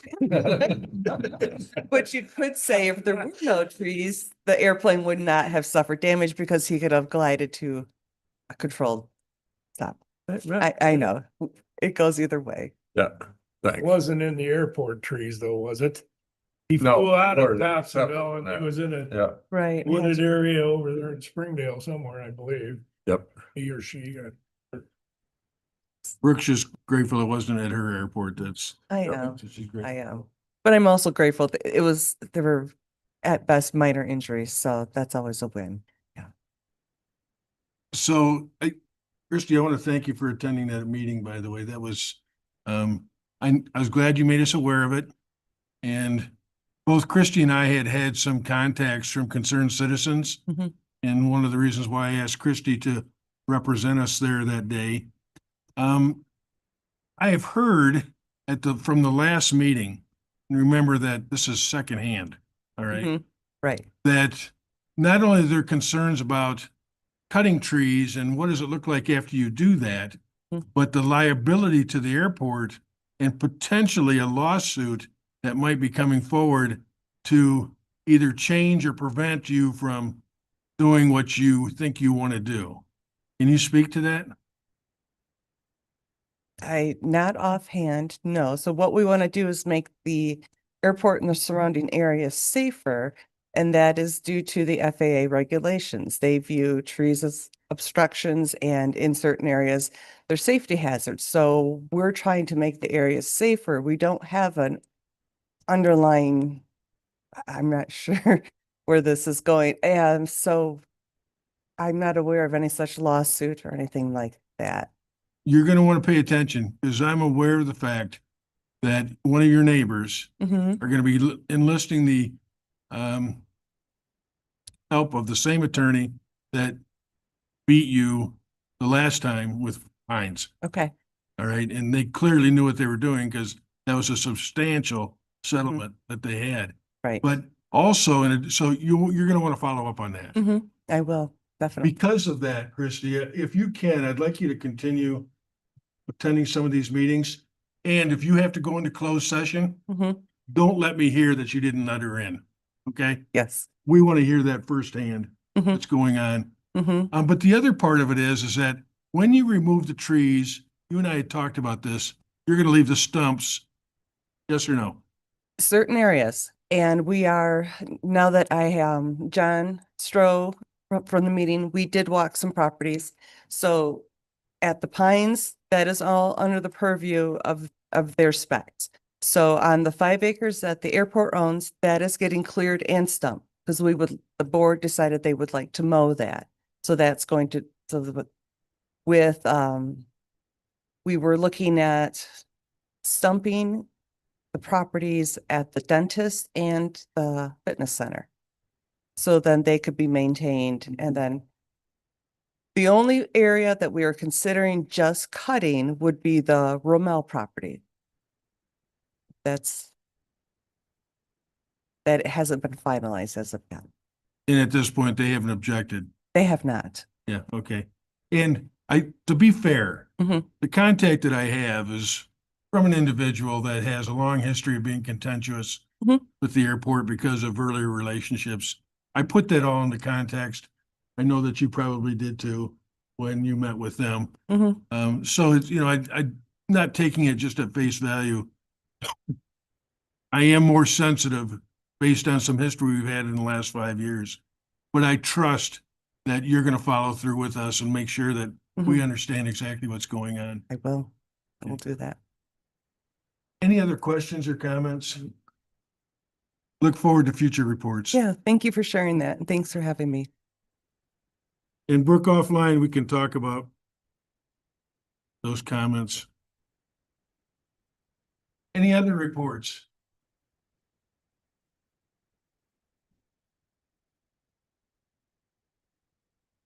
Good morning, Bridget Hassick from Benzie Senior Resources, and I will make this brief. We are in the middle of what I would call a direct care crisis, not only in our county, but also throughout our entire country. And that really is precipitated by the fact that we don't have direct care workers, and we don't have direct care workers because that technically in the marketplace, they're not valued. EMT, teachers, home health aides, they are particularly low paid in our culture. What we are finding, and I know even the Maples is experiencing this, is what's happening is the marketplace is responding on trying to hire home health aides, which we need to do because we're not able to do the service that we want to be able to do, is they start offering incentives like $1,000 bonuses and sign-on things, and people start pricing themselves right out of the ability to do direct care. And so to contradict that and stop that, we have put out requests for home health aides and are finding that workplace person is simply not present. Part of that's our, demographics and other things and people not traveling necessarily for something like this. So we are going to be taking a look this fall at developing our own training that will take individuals that have not been direct care workers before. We can do that in partnership with MSU, the Impart Alliance. They have direct care modules 1, 2, 3, 4, and 5 that certify an individual. Then we're going to overlay that with some training on how to work with older adults and anti-ageist behaviors and dignity with risk and dignity with care, and be able to certify our own direct care worker force who may come to work for Benzie Senior Resources, or we may be able to put them back out into the workplace. So we're responding to a crisis with as much innovation as possible, with existing partnerships and education that already exists. But I wanted to let you know that that's an initiative that we are going to be moving forward with. It's in its draft stages, but it will allow us to continue to do the service we do, and it may benefit others as well that need to hire from within Benzie County. That was it. And thanks. I haven't been here for a bit. I've been sick, but Glad you're back. thanks. Any questions on that? Questions for Bridget? How long would the training take? Do you know at this point? Yeah, it's actually the MSU Impart Alliance. I love it's online. And so I believe it's 12 modules. So someone could really finish it in a short period of time. But what we want to be able to do is bring people together and not have them just do it individually, because that conversation will be important. So I'm taking a look at probably pulling together, I would say, over a period of 3 months. But if we find that people can't commit to that, then we might just take a look at an intensive. So it might be like 3 days training and you're good to go. In our case, if someone goes through this training, we're then going to partner them with a home health aide. So there's going to be a mentoring that's involved in that. But I think we have some flexibility in really meeting how people can come to a training versus us determining that. So we're still trying to figure that out. Will there be a cost to the applicant for the training? Yeah, probably. I would like to be able to see if we can get some of it underwritten, but I want to keep it very low. Like I'm talking extremely low for an individual to participate. I'd love to say we could scholarship things. I can't commit to that at this point, but I'm trying to see the Impart Alliance part of the training, which is incredible to me, is free. And so to us, it would just be adding the additional things that allow people to serve older adults with dignity and boundaries. So for instance, we're going to partner with Catholic Social Services, who has a senior companion program. Their core competency is training their volunteers in boundaries. And so I asked them to come and train our staff, and they were like, what? And I said, yeah, you know, we want you to take your boundary training, but come and train our staff. So like, we'll pull that from them as well. So I haven't quite flushed that out, but I just wanted to kind of put that out there. So. I just would like to comment on, as you've heard us say at the commission level, we understand one of the things we need to be most concerned about in our community is our aging population. Mm-hmm. I thought you might be interested in knowing that in the recent publication for the Michigan Association of Counties, yeah, they devoted an editorial to that being a concern in the state of Michigan too. So what you're doing is right on track with what we should be doing. Really appreciate the way you guys deliver the service. Thank you. Well, it's nice because then we can take a look at creating a pilot or demonstration that other counties could possibly use as well. So that's good to know. Good deal. All right. Thanks for being here. Thank you. Any other department heads or agencies that would like to report? If not, the first item under old business, Katie, I'm going to let you introduce that, please. Yeah, so the first item under old business is as a result of Chip being here last meeting, where he talked about this RFP at the state level and the privatization of community mental health. At that meeting, the consensus was that we would bring back this meeting language from Chip related to Benzie County being part of this action moving forward to, I don't want to say combat, but combat the RFP that's there. Tim Markey and Rhonda and I are much more well-versed in this. And I do see Brenna here in the audience today from Central Wellness, if there's any questions that maybe would pop up. But the language that is in your packet is the language that is from an email from Chip to me. And then I also included the overview from the last meeting as a helpful reminder. So to get things moving, I want to make the motion that the Board of Commissioners authorizes Benzie County to challenge the Michigan Department of Health and Human Services request for proposal for public behavioral health services by joining any litigation initiated by Central Wellness Network, the Northern Michigan Regional Entity, and associated partners, with the understanding that no cost will be assessed by the county. We have support for that? I'm going to second for discussion. Good. Go ahead. So Katie, my question is going to be in response to Mr. Van Duzen's comments earlier. We have been party to class action suits before. Is this something that it's more appropriate to go before our direct counsel before we join into a suit like this? Or is it our common practice to understand the reason behind the suit and the nature of the suit and proceed based on that? So since I've been here, you have not joined any new suits. But my understanding before me, when you joined the opioid, legal counsel did review and kind of give some sort of guidance recommendation going forward. That would make sense. Based on the conversations last meeting, my understanding is time is a bit of the essence on a lot of this. But obviously things are not going to halt if Benzie County takes a little more time to look into this before giving approval. But since I've been here, we haven't done this before. So we can make an amendment pending our council. Can we just table it? I hate to agree with Eric, but I think. Well, I will I just think it's something that we should consider. I will note, Mr. Van Dusen did email all of you after he spoke at public comment, and the suit in the email is not the same thing that you're talking about here. The suit in the email that he brought up from last December is different than what Chip was specifically talking about last meeting, which is a local suit to move forward against the RFP process specifically. What was brought forward by Mr. Van Dusen is the North Care Network mental health care entity versus State of Michigan Court of Claims back from December, which involves North Care Network mental health care entity, Northern Michigan regional entity, and Community Mental Health Partnership of Southwest Michigan and Region 10 PIHP against the State of Michigan Department of Human Services. Now, I'm not saying they're not going to be connected or muddied at some point in this whole process, but that is different than what you're talking about here, which is specific to what Chip was talking about, which focuses on Benzie County and our neighbors to move forward with this, hopefully stopping this RFP process that has been published at the state level. If I could, please. Eric, your name's been invoked. You should have an opportunity. Were you being represented fairly there? Sorry, guys, but when you bring someone's name up, they gotta have an opportunity. I was, and that she is correct, the administrator is correct, that I just think that the open-ended language in your motion may encompass that pending litigation is my feeling with the language on that.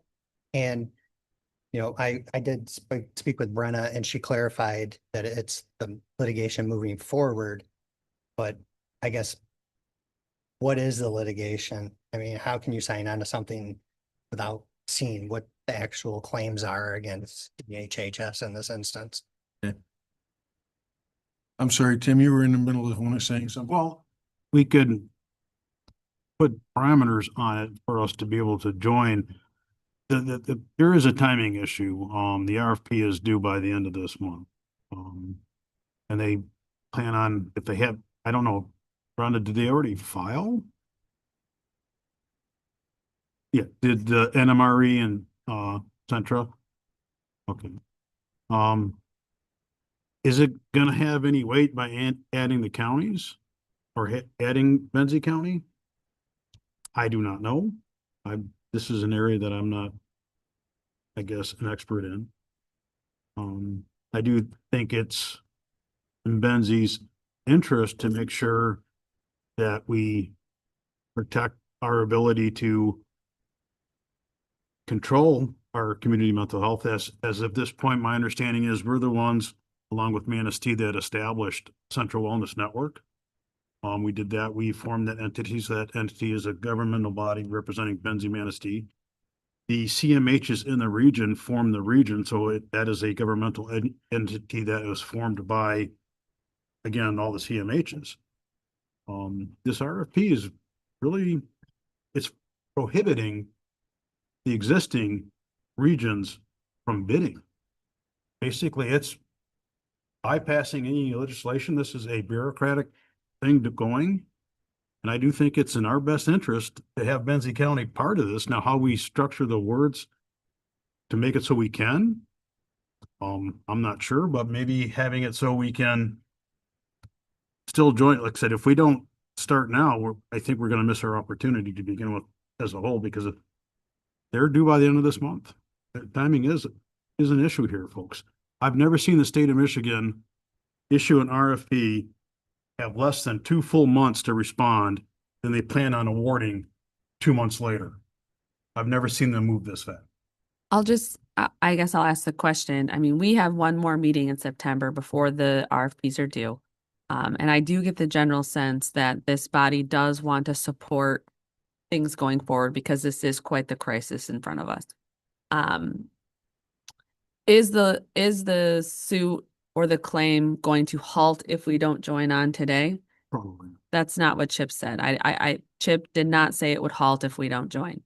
If this board is uncomfortable and would like to seek legal counsel, I don't see why we couldn't do that, ask Matt for a tight turnaround, and you would still have time to consider it on the 23rd, which is before the RFPs are due, which based on the length or the conversation that's had, whatever comes together is going to be filed pretty close to the deadline anyways, because there's a lot of ducks to get in the row.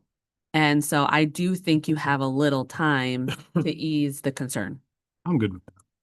I would rather join a lawsuit that we've seen and has been reviewed. I would feel more confident moving forward. I would withdraw my support.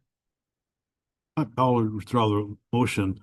Just pointing out though, at one point, these lawsuits have to be drafted and some people have to join on in order for them to actually be crafted. I mean, Would it be appropriate to table this matter till the next meeting? Hopefully with more information to consider? I don't see why you couldn't. I would ask if that's the idea, if Brenna, if Chip can get us anything that we can give to our legal counsel for review, just to ease any tension as far as moving forward on the 23rd. And I think it should be noted that it doesn't, I think there's the understanding that this is not the direction we want there are just so many avenues that the case could question this or challenge this on. Yes. That I'm not sure which ones the attorneys for mental health are going to use, and we should have an understanding of that before we sign on. I'm assuming it's going to be statutorily. Yeah. But we don't know that. So I'm going to turn to our parliamentarian. It's the motion's been and support have been withdrawn. And then there's a suggestion of tabling. Give me a ruling on this, would you please? I mean, it was already withdrawn. It was withdrawn, yes. Yeah. so you don't need to table it. Right. We can just put it on for the next meeting. Okay. So we'll take it as a withdrawn. Yep. Yes. All right. The only thing that I want to add, which is really echoing what everybody else I think is saying, we want to be supportive. This is our CMH. I don't like the approach either that the executive branch is taking on this, but well before I got the email from a concerned citizen, I was wondering too, what am I signing on to? I have no idea. For all I know, the language comes out and it's like, whoa, I didn't know that's what I was doing. So I'm glad that you guys came to that conclusion. Let's take the next item. Great. So the next item in your packet is regarding the equalization director. And I'll invite Leslie up to the podium as well to be part of this discussion. At the last meeting, Brianne Lindsley was here with Polly Cairns to let you know that Brianne has taken employment elsewhere and she is no longer with Benzie County. Initially, we had spoke with Brianne a couple of times and she was in agreement to stick on with Benzie County to do the reporting required by the state through October 31st. And then late on Sunday, I received an email saying that that's just not possible at this point. So we are kind of stuck in this conundrum as to how do we move forward, right? At the last meeting, you took action specifically regarding approaching this hybrid approach, looking into a hybrid approach as to how to move forward with equalization. And we intend to continue to move forward down that avenue. But what are we going to do in the interim is where we're at right now. There are reports that are due. There are compliance reports that are due. And those are within your packet telling you what needs to be done from a state tax commission avenue. Brianne has left things in a way that, we're on task. So we're not behind in any sense, but Leslie nor I have the expertise to, finish these studies and upload them to the portal that is called MEG at the State Tax Commission. So we want to have this discussion with you today as to what you believe we should be doing for the director of record for the time being. We intend to publish an RFP as well as a job description to either replace the position, internal or contract, take in both so we can evaluate really what our options are, similar to what we did with the cleaning and custodian subject that we did at Buildings and Grounds, kind of advertise for both and see what we get and really determine how we're going to move forward. But we still need to figure out what we're going to do in the interim. Edie, before we open it up for full board discussion, I'm assuming you've got some comments also, is that right? I echo what the administrator said. The information that we received was new and certainly changed a little bit of the direction of the memo, but we are in a position that we need to problem solve and act fairly quickly so we can stay in compliance. So if I could, I want to put a question up for administration, and we talked about this at length at the agenda, when we set the agenda. Talk to us about the consequences of not having equalization director of record as of today. Well, I think there's some historicity to Benzie County on what that looks like if things are filed or not filed. But currently today, we don't have the expertise to file these documents that are mandated by the State Tax Commission. Without a director today, we don't have anybody in the office for the brand new staff to help train and guide and teach. One staff has been there. It's in your memo for approximately 6 months. One was hired last week, and they're doing a great job holding down the fort as best they can. But we really are in a position without a director on how do we solve this and what do we do? So this office, and as is explained in the memo, and Leslie did a really good job of trying to really paint the picture of what equalization does for a county. In equalization, they work closely with the Register of Deeds, and they work closely with the county treasurer. And in a nutshell, they're determining your tax rates, right? They are very important from a county revenue standpoint because most of our revenue is county taxes. And if the values are determined wrong on a piece of property, that in essence affects the revenue that is obtained by the county to do operations. So it is very important that the information within this office is accurate and that it's filed timely so that we're not slowing up the process of these other departments to get tax bills out, to get appraisals out, to help the townships file their necessary paperwork. Because that's the other part of this is the townships do their part of the piece of the trail. And then they rely on the equalization director then to match and to balance and to double check before things are then ultimately given to the state. And so right now we're missing a peg on that stool because our local assessors, who are they going to turn to? And then who is our internal departments going to turn to for the various functions and how they work together? And then who's going to report to the state of Michigan?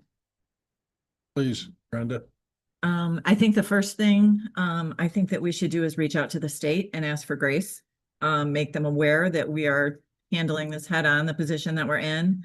And then I think that one of the fruits of fostering good relationships with neighboring municipalities, could we reach out to Manistee or Leelanau County and say, could we borrow on a very short-term basis, a contract basis, your professional that does this? Are there any township assessors that have the qualified licensure? None of them anywhere to hold? That I'm aware of. I'm not aware of any of them that have a level 3 outside of, I believe, Jill and Dave Brown, who handle some of the townships. They are a level 3, but I don't believe there's any interest there in, going on to that next level to help county equalization. I think for the interim, we need to handle it the same way we're trying to handle the long-term problem in a hybrid way. We find out if there's any professional we could borrow from a neighboring municipality and also see if there's a short-term contract solution that could do a training element and get our timely documents filed. That's my 2 cents. Bob? Does the AGS offer this type of support? The building department? No, the building So department. I was under the impression that not the building department, but Bert's company had different professionals in the game, not just building. I am not aware of AGS, Associated Government Services, having those sorts of expertise outside of building. They do building department related items and soil erosion specifically. I have reached out to the State Tax Commission Representative Kristen Stager. Kristen Stager really is our point of contact from our county and our local counties. And I did reach out to her and we had a really nice conversation with Kristen. And I think there is a little grace to be had, but not much because we were in this pickle just a couple of years ago when we were in a corrective action plan. So we already have an extra microscope over Benzie County because of the pickle we were in a couple of years ago.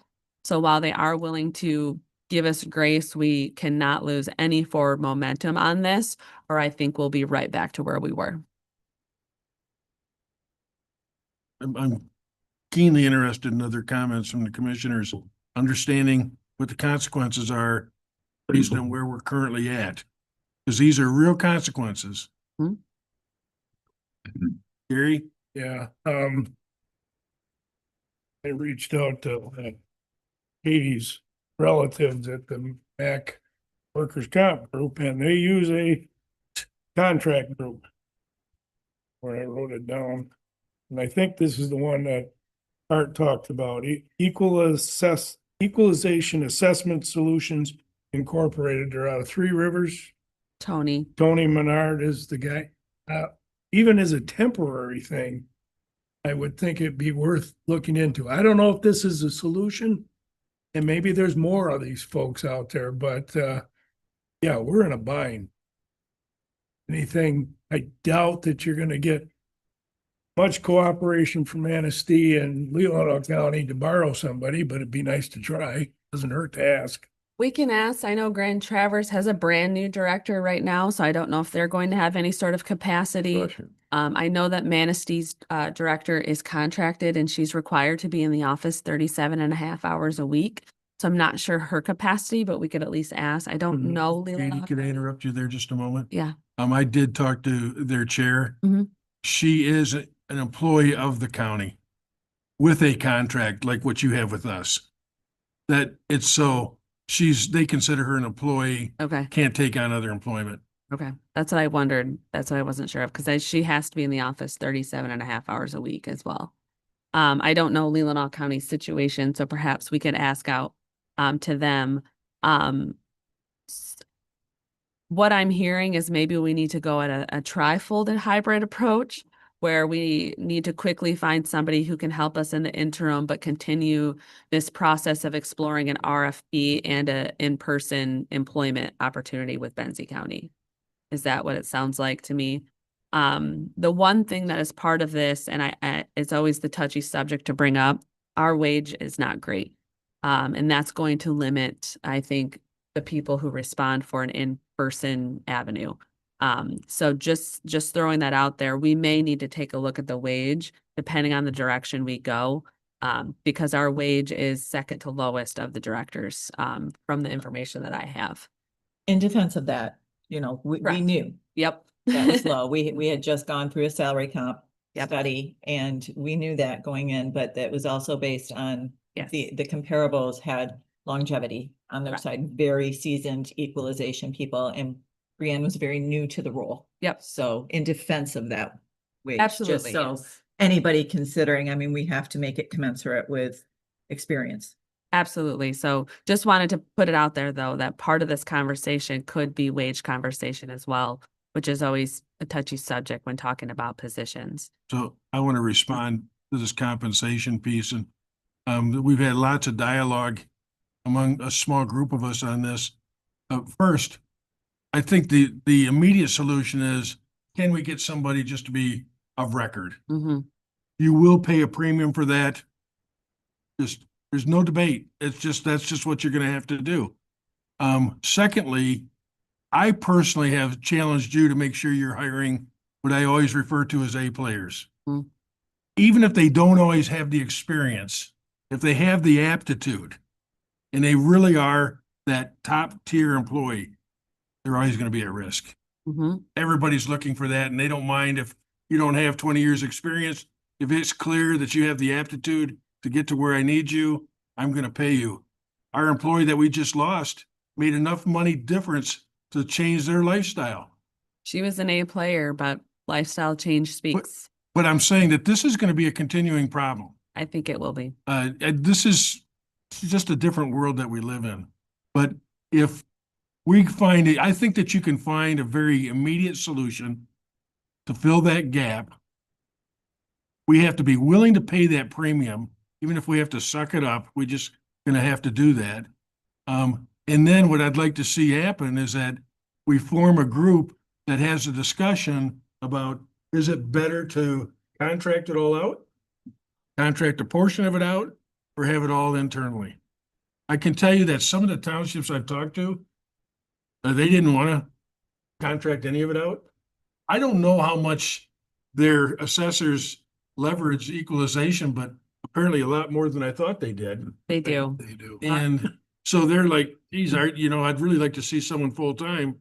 So I'd like to have that discussion too. What's the best way? And I don't want to ignore what I've been hearing from department heads and from the townships. But at the end of the day, we sometimes react to things well before we have to. Our building department has been contracted out for years.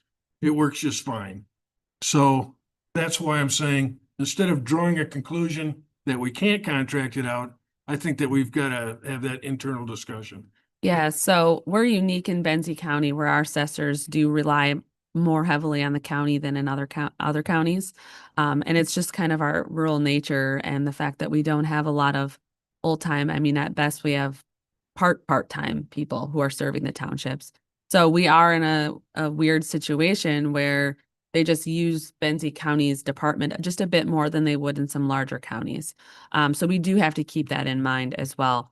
That is why we will continue to approach this hybrid option of publishing for a position and an RFP so that we can have that group sit down and go through all the information in front of us and decide really what works for Benzie County.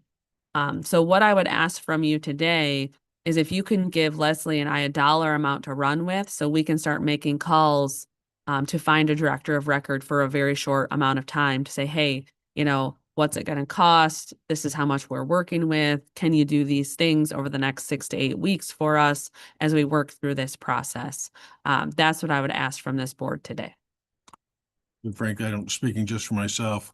I think you need to tell us what the market's requiring. I don't want to box you in. I don't want to pay more than we need to, but I want results. But there's two things I'd like to go back to because I really want to make sure the full board understands consequences.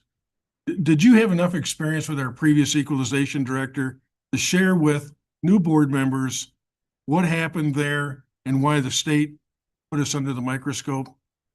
So the prior director, there was a various amount of things. Documents were not being submitted on time. Documents that were being submitted were not correct. The studies were not done exactly accurately. Then the townships then were affected by that. Over time, we've had situations where we've had to reprint tax bills numerous times for our townships. Those tax bills numbers are based on the studies done by equalization and the assessors of the township. If any one of those is inaccurate, we're reprinting tax bills and sending them to the community. And we're also having to update all the information at the state level, which is determining the local and the state equalized value of Michigan. That those numbers were not being accurately portrayed, as well as the numbers were not coming in late. So we were missing deadlines or almost missing deadlines for various different reasons, not only the reports to the state tax commission, but then tax bill printing and those sorts of things. So that's an issue. So then at that point, they're just winging it and printing these numbers and then having to reprint the numbers. So that was a big issue that was happening. The other side of that piece was the information that was down there wasn't being updated in the sense of sales happening and those sorts of things. So we were in this other conundrum of the records that we had weren't necessarily up to date for the most current year of those properties, because they were not being accurately put into the system and done by the director itself. The other director also, we were having a GIS problem, which we've addressed that on another side of the coin with contracting for our GIS services in Benzie County. What was the financial consequences, if any? So when we were into a corrective action plan, we had to bring on a subject matter expert to work very closely with us to get us out of that plan. And just her monetary standpoint was about $8,000 a month to work with us to get us out of that corrective action plan. And then that was on top of that was my time as well as Brianne's time to work through and get us out of that corrective action plan. We had to meet with the director of the state tax commission as well as other staff every couple of days. And, you know, they micromanaged us for 6 months to try to get us out of that plan. So money, very expensive, and a lot of time was spent working through that with the state tax commission to get us out of that corrective action plan. Any financial penalties for late filings? No. Questions or comments over here? Does the director- Sorry. I would just say when this happened, Bob and I were in leadership roles from the 10,000-foot view in the meetings, the only couple of meetings that we attended. The state commission seemed, I don't want somebody coming in thinking the state is, you know, they seemed very helpful. Yep. Their position was, we have tried to give recommendations. We have tried to provide resources. We have showed you where, and there was a non-responsive element to that. So it seemed like they were open to being helpful and getting us back where we needed to be. So I'm hoping it'll be Yeah. the same situation. Some of that was too with the new folks now, you know, I was new to the position, Brian was new, you know, and so that helped some of that where they were more helping than not because we were so like, oh my gosh, help us. We didn't know we messed up, help us. Now we're in a position where we know, and they're not going to be as nice. I guess where I contradict that is having worked with federal and state agencies in the past, because I'm willing to bet the two of you are very cooperative. Yes. That changes the way they approach it. If you sit there and push back on them, then you're gonna get a whole different Yeah, response. there was no pushing. So The- that relationship makes a big difference. Exactly. The first I was made aware of the situation, I had only been here just a couple of months. The first meeting I had with them wasn't pleasant. And then when I fell on the sword and said, listen, we got to fix this, that's when they became much nicer in the process. Dave, you weren't here at the time, but do you understand the consequences of us not fixing this? Yes. My question is like, do they have to be, you know, this certification Yes. to hold that position, period? Or Yes. could it be like, we're hiring somebody, they're a level 2, they're taking their level 3? No. No. So the director of record for Benzie County, based on our size, shall hold a level 3 at a minimum. We are lucky in that sense because many of the counties around us need level 4s, which there's only a dozen of those in the state. So we only need a level 3. However, the number of level 3s isn't as many as you'd think. Currently, we only have level 1s available to us at a minimum. Can you tell from Laura, the licensing element, how many are in the pool in our region? I do. License I think we can look of that level up. 3? Yeah. I think we can look that up, but I don't know for sure. Christie, you weren't in that earlier discussion. Do you have any concerns or questions?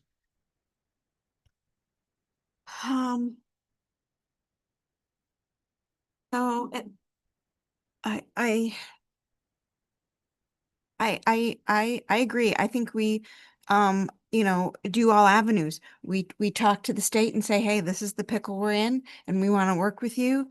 And, you know, we're trying to solve it. I think also, I like the idea of reaching out because we need to reach out and we're probably going to say no, but that's okay. We've checked that off the list. And then, yeah, I think we do go out and say, hey, we need somebody temporarily. We know we are in a bind and anybody who helps us interimly knows we're going to be in a bind. And yeah, we're going to probably pay them some money for that.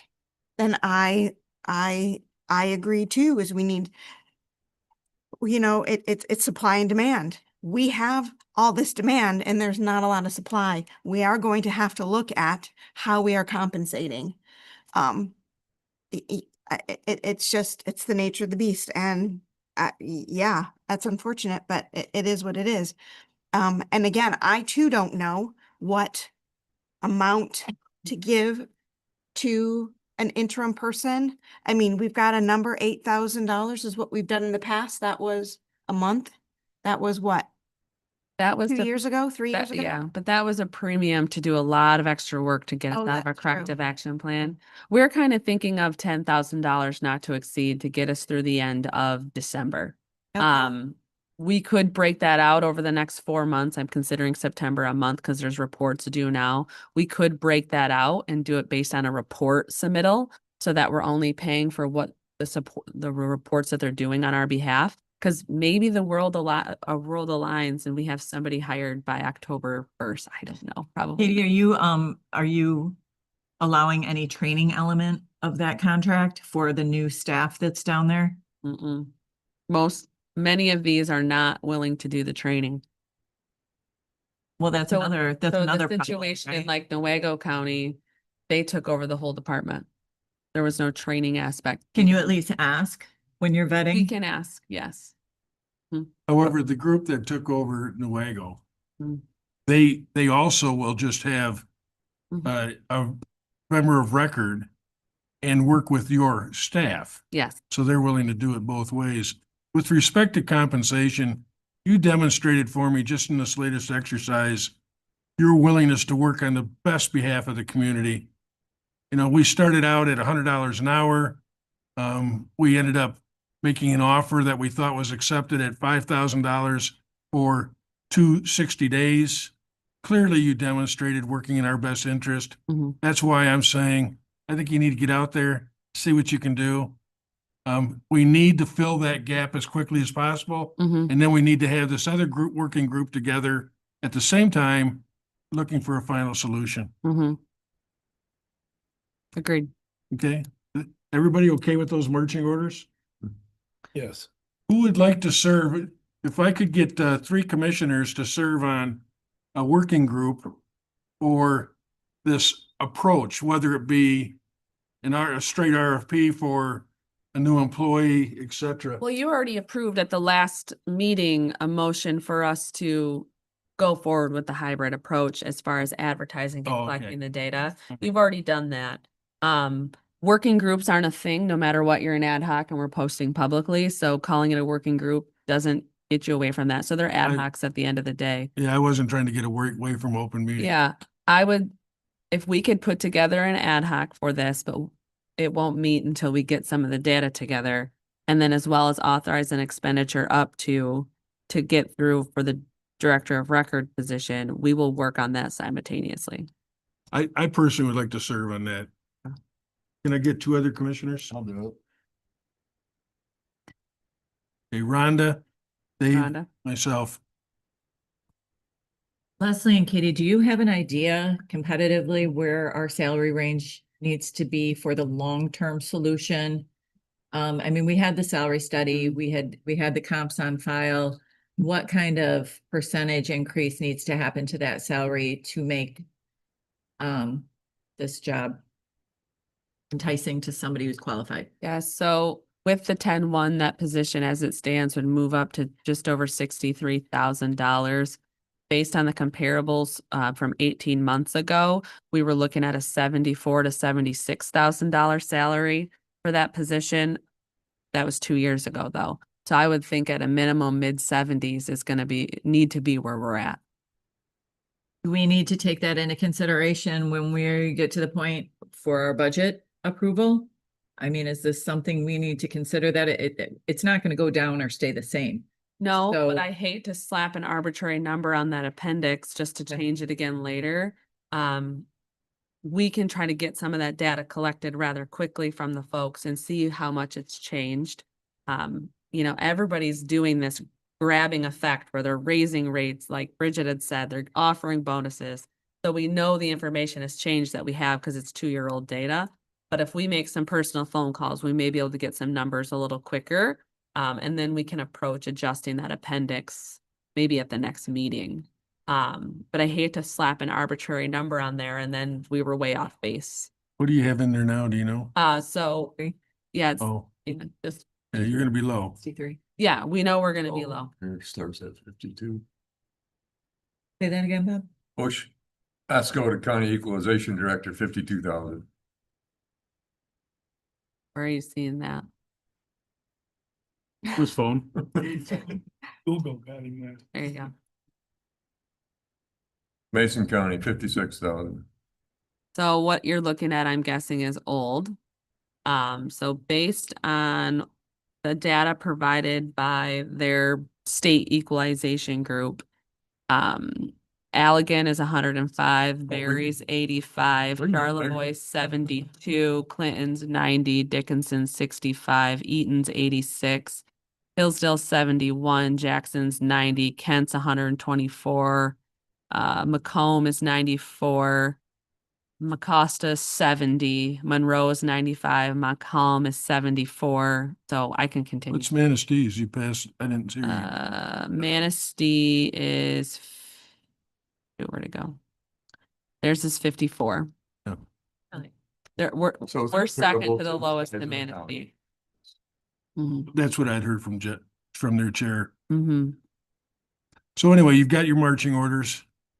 I We would know like, we need an immediate solution and then a long-term solution. if we could get a motion to those effect though, because there was not really a dollar amount threshold given to me. We tossed out 10 and 5 and 8. Well, we weren't, no, what I was proposing is that we not set a dollar amount. Okay. That you come back to us. I didn't hear anybody object, but if you want to set a number, I think you'll act in our best interest and Okay. Sure. Just don't let me down. And then Art, Dave, and Rhonda are establishing an ad hoc committee to discuss equalization moving We forward. work with administration. Mm-hmm. Yeah. And to clarify, we don't need a motion then to post for the director of record position full-time. So we'll post for both. We'll post for the full-time position and the RFP. And we'll make some calls to see if anyone can help us out in the interim. And is our current job description for our equalization director updated and in good? We updated it when Brienne took the role in 2023, so it is pretty well updated. I had sent it to her for tweaking, as well as she provided me with a deputy director position as well, if we want to evaluate that too. So they're update, yeah. Okay, I think you understand the directive then? Great, I think that ends old business, and how about if we move into new business? Sure. So the first one is a bit housekeeping in nature. The Ironman event is quickly approaching next weekend, and this is the agreement that we put in place each year to reimburse the county for any out-of-pocket expenses associated with the departments that support that event, including the use of our equipment. Anybody comfortable in giving us I'll read it.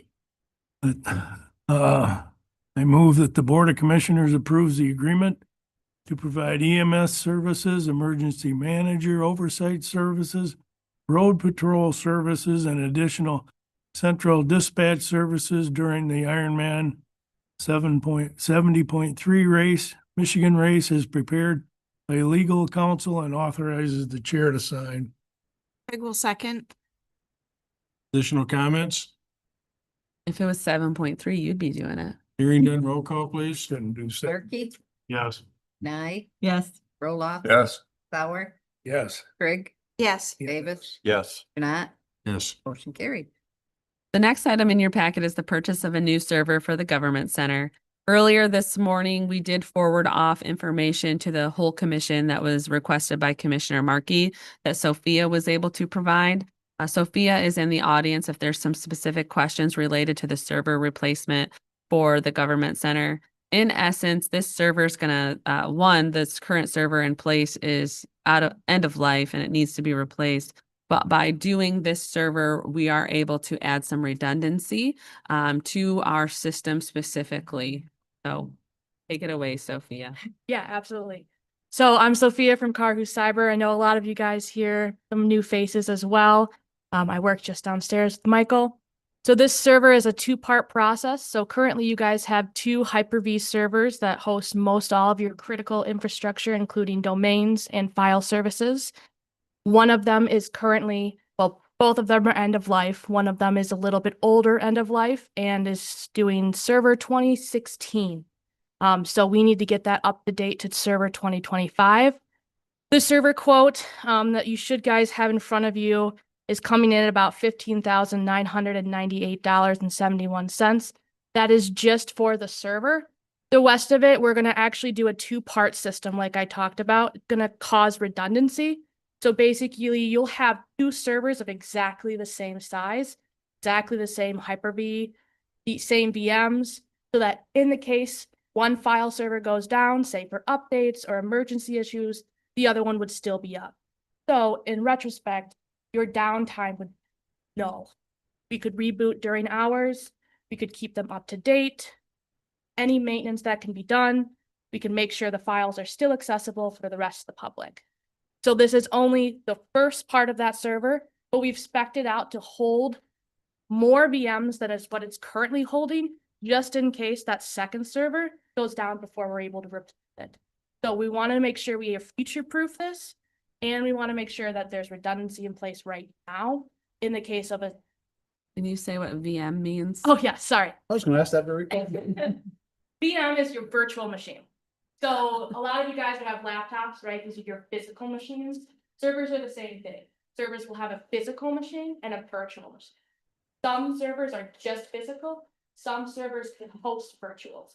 So what I'm talking about are your servers that host the virtual server. Those, I have some more questions if that's okay with you. please ask away. Oh, sorry. How many virtual servers does Benzie County have? Yeah, great question. So we currently have 1, 2. Are you talking physical servers or VMs? Virtual. Virtuals. Perfect. So we have 1, 2, 3, 4, 5, 6 currently at the courthouse only. 6? Correct. Virtual servers. How many physical servers support those 6 virtual servers? 2. And they're currently not redundant, those Correct. servers? Going forward, planning on having those servers be redundant, hosting all 6 virtual servers. Correct. Okay,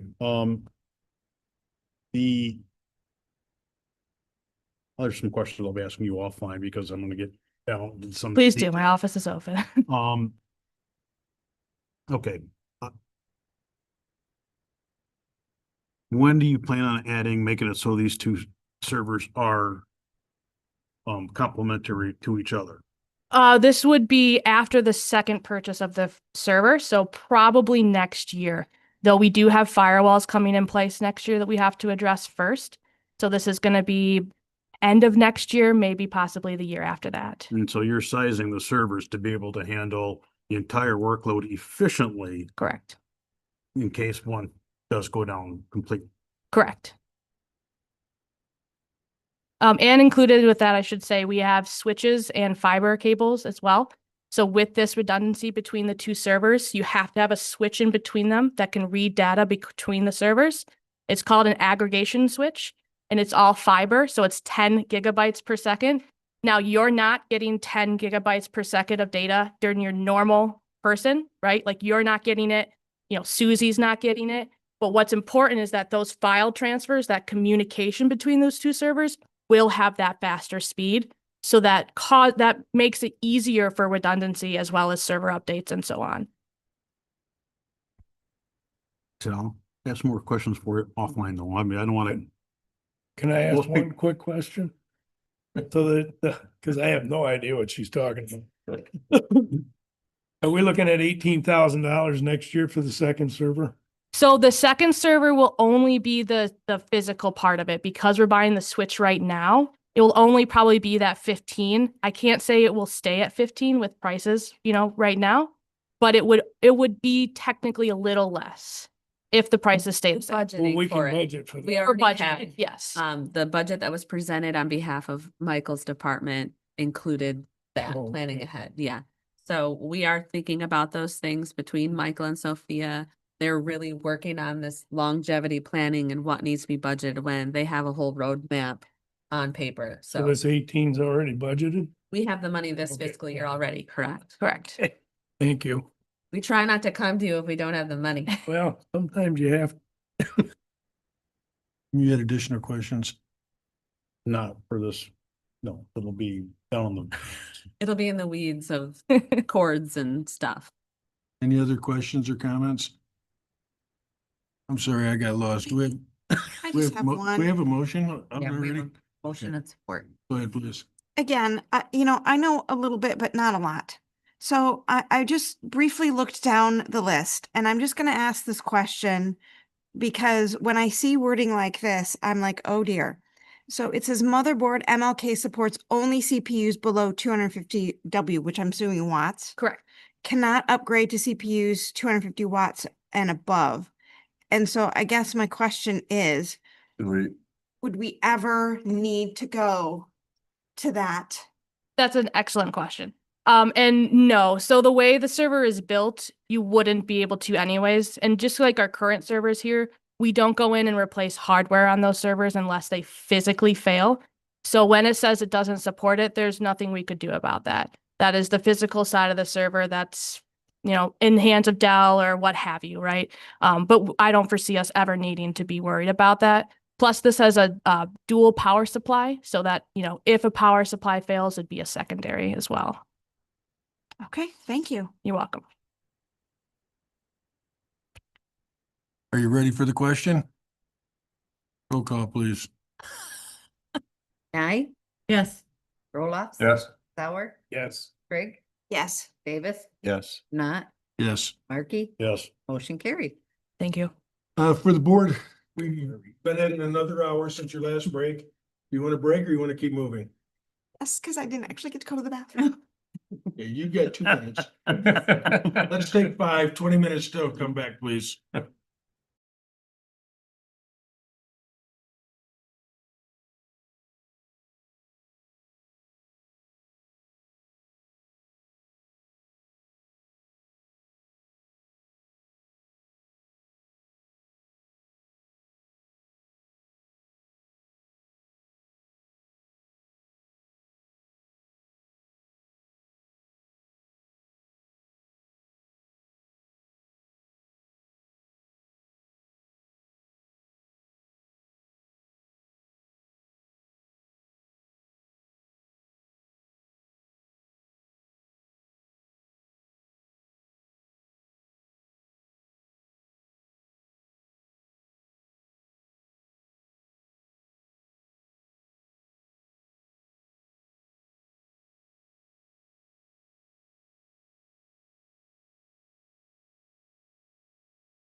Wait a minute. All right, you are unmuted. All right, it's 11:40. We're back in session. And the last action that we took, we did not have a motion or a second. So we'd like to recreate that if we could. And could I get a motion on that last For action the server. for the server? Gary, I'll read it. I move that the Board of Commissioners authorizes the purchase of a new server and related equipment from Dell in the not to exceed amount of $18,000 from funds available in Technology Equipment Fund. Can I get support? Trigger will second. Okay, great. Are you ready for the question? Roll call, please. Nye, Yes. Roloff, Yes. Sauer, Yes. Craig, Yes. Davis, Yes. Janat, Yes. Markey, Yes. motion carried. every meeting's like Katie? Groundhog Day. The next item in your packet is the proposed adoption of the 25-26 fiscal year. As you know, we've been talking about the budget since April of this year, so a long time coming to get to this point. The budget does not have to be technically adopted until September 30th, so if anyone's uncomfortable adopting the budget today, we can push it to our next meeting if needed. In my memo, I tried to outline the different things that were requested and the things that were granted within the budget. The budget is balanced, however, it is balanced with the use of fund balance, which we expected between the allocation to the conservation district and the purchase of MDTs for sheriff and EMS. We had a big bump coming out of the fund balance. We're also budgeting the use of fund balance to balance the central dispatch fund, which we also talked about. Utilizing those funds, though, where our fund balance is still over 30%. And that is because our general fund overall isn't going up, it's going down. So now we're taking that number and calculating the percentage on a smaller number. So we were at 33% initially with the audit, and because our general fund is down, we're still over 30% for our fund balance. So there are funds there to do it.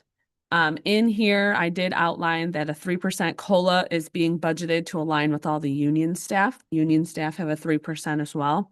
We are giving the 6% increase to the part-timers to recognize that we missed that step last year. There's no allocation for the Betsy Valley Trail Management Council as discussed. However, it was open-ended in the sense if something came up, it would be brought forward and considered at that time.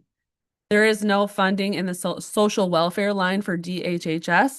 I understood that that was something that we wanted to leave out of there in case it came up.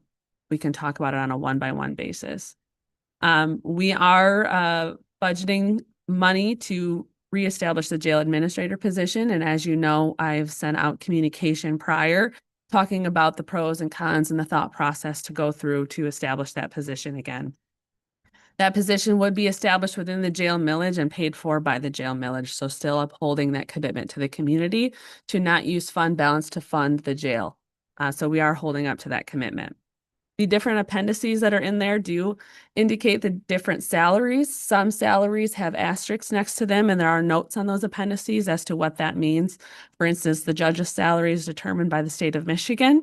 That is not a salary that we determine. We still have a small handful of folks left with longevity. So those are also factored into those budgets there specifically. And then we just talked about equalization. So that one will be coming back and we'll have to approve that appendix later. Is there anything that I'm missing? I've given you a motion as presented. That motion does indicate that the sheriff's office and I and my office will work together for the jail administrator position. Sheriff Rosa and I have had various conversations and we're in agreement as to how to move forward. So we're looking forward to that partnership as far as that position goes. It does include transitioning one road deputy position to a sergeant position to give 4 sergeants to the road patrol side of the house so that there is a commanding officer on every shift, which is a liability concern that's being addressed. I will leave it at that. And if there's any other questions, please let me have it. I just want to add that when we did the agenda, Rhonda and I make a point of talking about many other things. And we went over the budget again, and we had a laundry list of items that we wanted to make sure had gotten taken care of based on your earlier comments. And you've addressed a number of those already. Yes, I did. If you're comfortable, I'd accept the motion.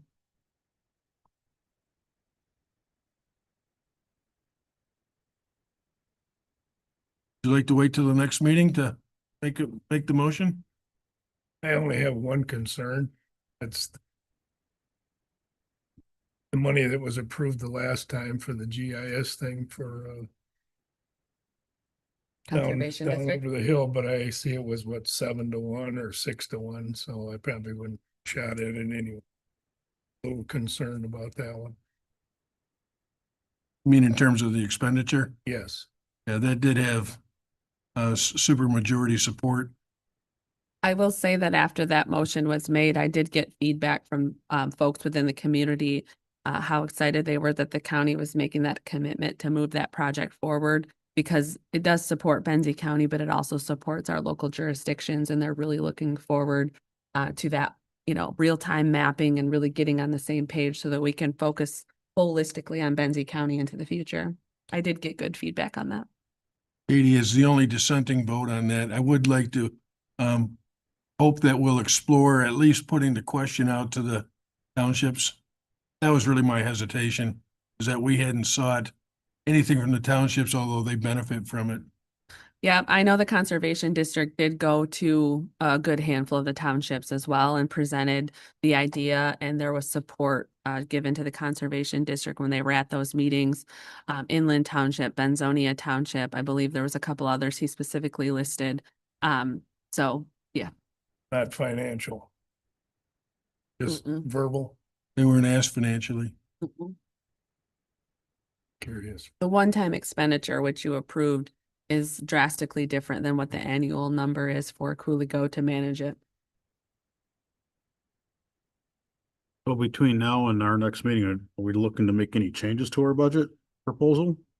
Not unless it's mentioned here. Yeah, just that the Make a only. motion that's gonna that come Board of forward is Commissioners equalization. adopts the 2025-2026 General Appropriations Act, the 2025-2026 fiscal year budget, and authorizes the chair to sign the General Appropriations Act in L-40.4029, and further that the board adopts the position roster presented, including the position of jail administrator, with the understanding that this position only be filled upon concurrence between the sheriff's office and administration.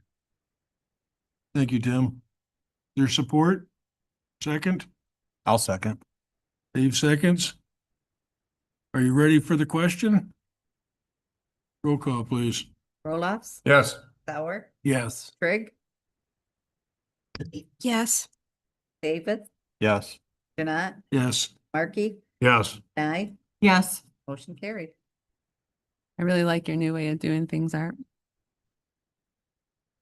So the next item in your packet is also budget related. Each year when we adopt the budget, we also adopt another action that allows for administration and the treasurer's office to balance the budget. And so what this action would allow for to be done is for Kelly and I to balance the current fiscal year budget that we're in. As you know, we do our best to hit the mark on all the lines throughout the budget, but we can't plan for everything. And so Kelly and I will put our heads together to balance every single line in the entire budget so that it's ready for the auditors who will be knocking on our doors by October 1st. Now I moves that the Board of Commissioners authorizes the county administrator and treasurer to make budget transfers between departments and funds to balance the 2024-2025 budgets for all funds. Sauer seconds. Okay. Are you ready for the question? Roll call, please. Sauer, Yes. Trigg, Yes. Davis, Yes. Janat, Yes. Mark, Yes. Nye, Yes. Roloffs, Yes. motion carried. The next item in your packet is to establish either an appointment and or an ad hoc committee related to the EDC BRA authority. As you know, we've recently entered into a partnership with the chamber and we're working with them to establish economic community development within Benzie County, but that doesn't make our board go away. Our board is still in existence and at this point is meeting quarterly as needed. Eric Gusted's position has expired and we would need to reappoint him or replace him. We also have another position that has been held open for quite some time, and we do have 2 applicants on file. There has been a question as to one of the applicants and whether or not they have the ability to serve on this board because of the position they held in their full-time career. At this point, we haven't found anything that would not allow this person to serve. However, we have posed the question to our legal counsel. to make sure that our research isn't missing something that would say this person couldn't serve on this committee. Leslie is working through that for us to get that final answer from Matt Nordfjord. In your packet are 2 motions. You could take both or one. It really is up to this committee on how they want to move forward with the EDC BRA. I'd like to interject a couple of comments on this. Being a member of the EDC board for a very long time. First, the issue that was brought up had more to do with the union contract, and their supervisor is the one that suggested that to me. I know that we have a protocol of interviewing people. Eric is someone that we want to keep. I can tell you, having worked with him, he serves on 2 other EDCs, you can go through all the interviews you want. This is as strong a resume as you're going to find, not to mention the fact that he represents Consumers Energy, and I want the utility company. We should want the utility company sitting at this table. I'm recommending that we suspend the rule and just reappoint Eric. I'm not saying anything negative about the other candidates. In fact, one of the other, because you're also appointing them to Brownfield. And the other candidate, the 2 other candidates, one of them, I think we ought to be approaching them about something it's an open committee right now. But Eric, I'm sorry, I'll leave it there, I guess. Brenda, Do we I cut need you to off. suspend the rules to appoint Eric? No, per our policy, we can forego the interview process if a member has served on the committee being applied for within the last year. So we don't have to suspend the rule, but I don't know how it applies when there are other applicants.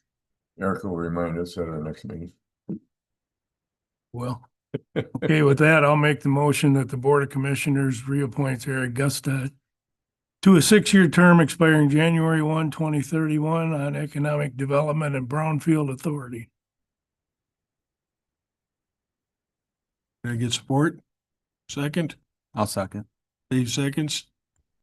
I don't know. There are 3 candidates here. Again, I think, I've served on the board with Eric. I think he's a great, addition to the committee.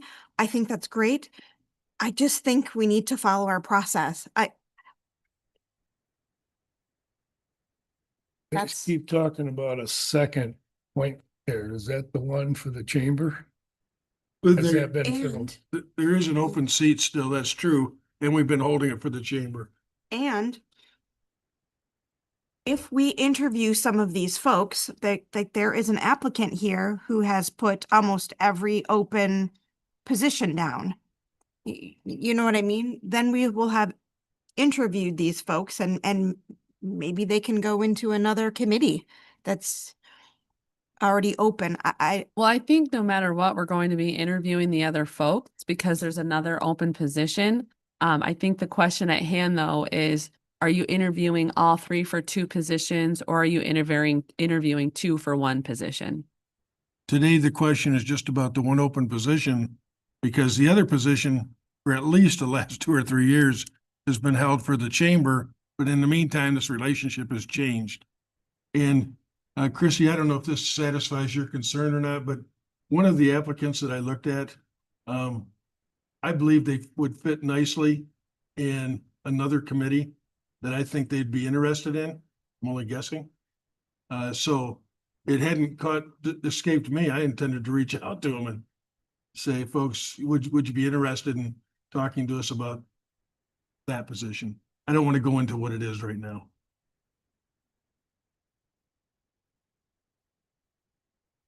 Okay, I appreciate your concerns. I call for the question.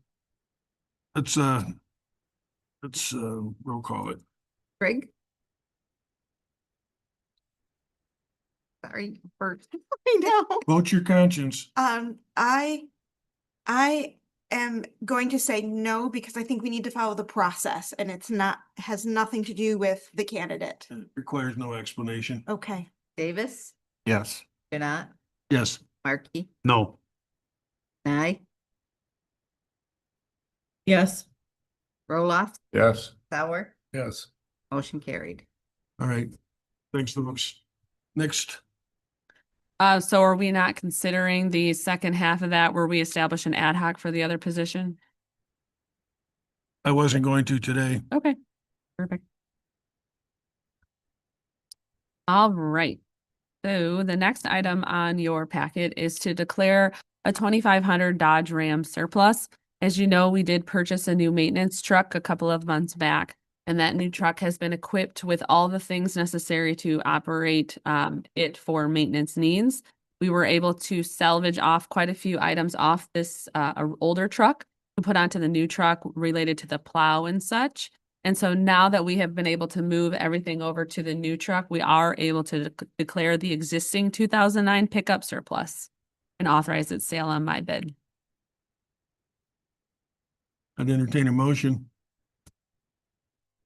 I'll make a motion that a 2009 Dodge pickup VIN ending in 2272 be declared surplus and authorized for sale. The sales proceeded to be credited to the 401 capital fund. It's Dave. Do we have a second? I'll support. Bob? Are you ready for the question? Yep. Roll call, please. Davis, Yes. Janat, Yes. Markey, Yes. Nye, Yes. Roloffs. Yes. Sauer, Yes. Craig, Yes. motion carried. Katie? The next item in your packet is the authorization to replace the service weapons for the road patrol deputies.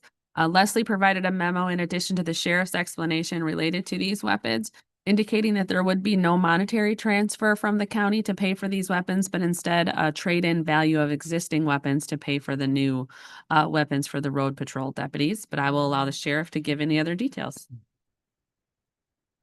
Thank you all. Appreciate it. Kyle Rosa, Benzie Sheriff.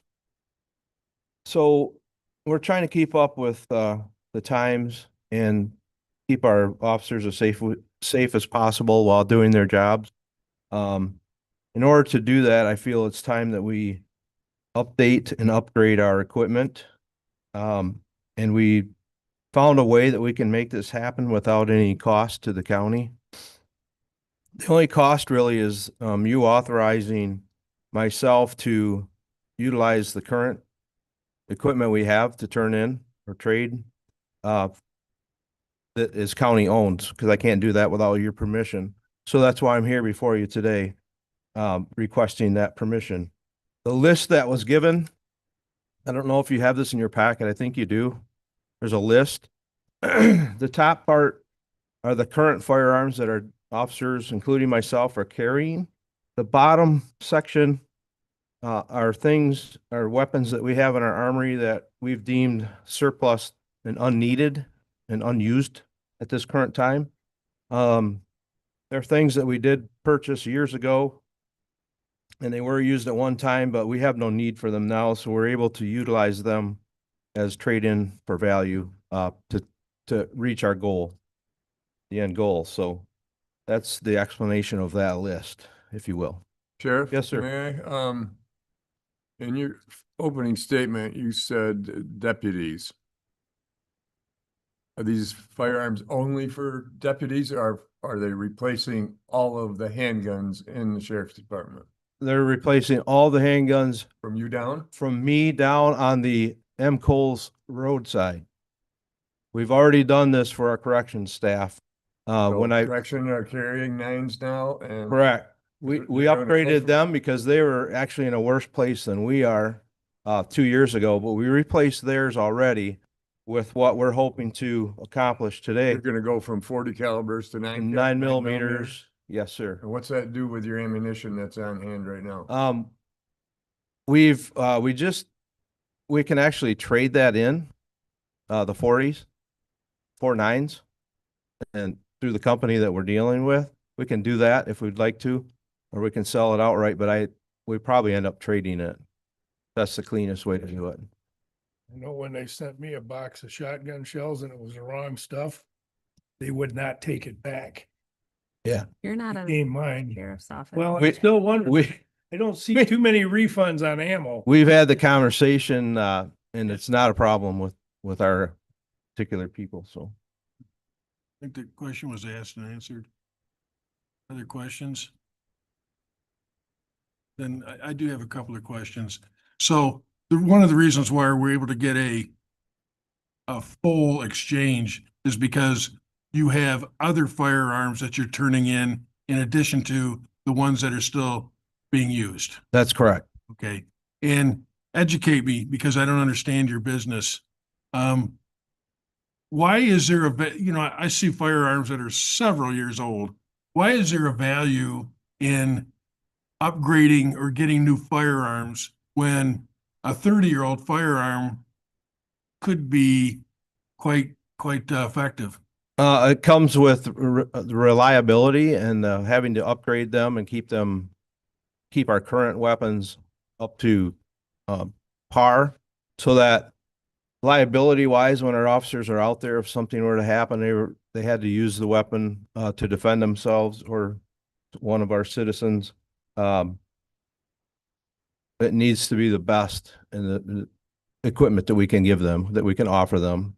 There's a lot of studies out there and a lot of industry standards that are being changed throughout the course of the last few years regarding firearms, such as the 9mm. Why are we going to that? Because there's been a lot of work done and a lot of studies done that show they're more effective, and we can, quite frankly, carry more rounds with the 9mm, for one thing. It's just an upgrade. Like, we upgrade a lot of our equipment. We talked about the MDTs earlier today. They work great right now, but they're going to be out of, they need to be upgraded so that we can do our jobs the best that we can. So If I can, what manufacturer are you getting rid of and what's the new gun? 6 Hour to 6 Hour, just a different model. So you have SIGs now and you're going back, staying with SIGs? Yes. And my question is more towards the future. Yeah. So there's a point in time where it's deemed based on new products on the market that you're better off to have the new product versus what you're currently carrying. So that's somewhat true. However, we've carried a version of what we are currently carrying. I don't want to date myself too much, but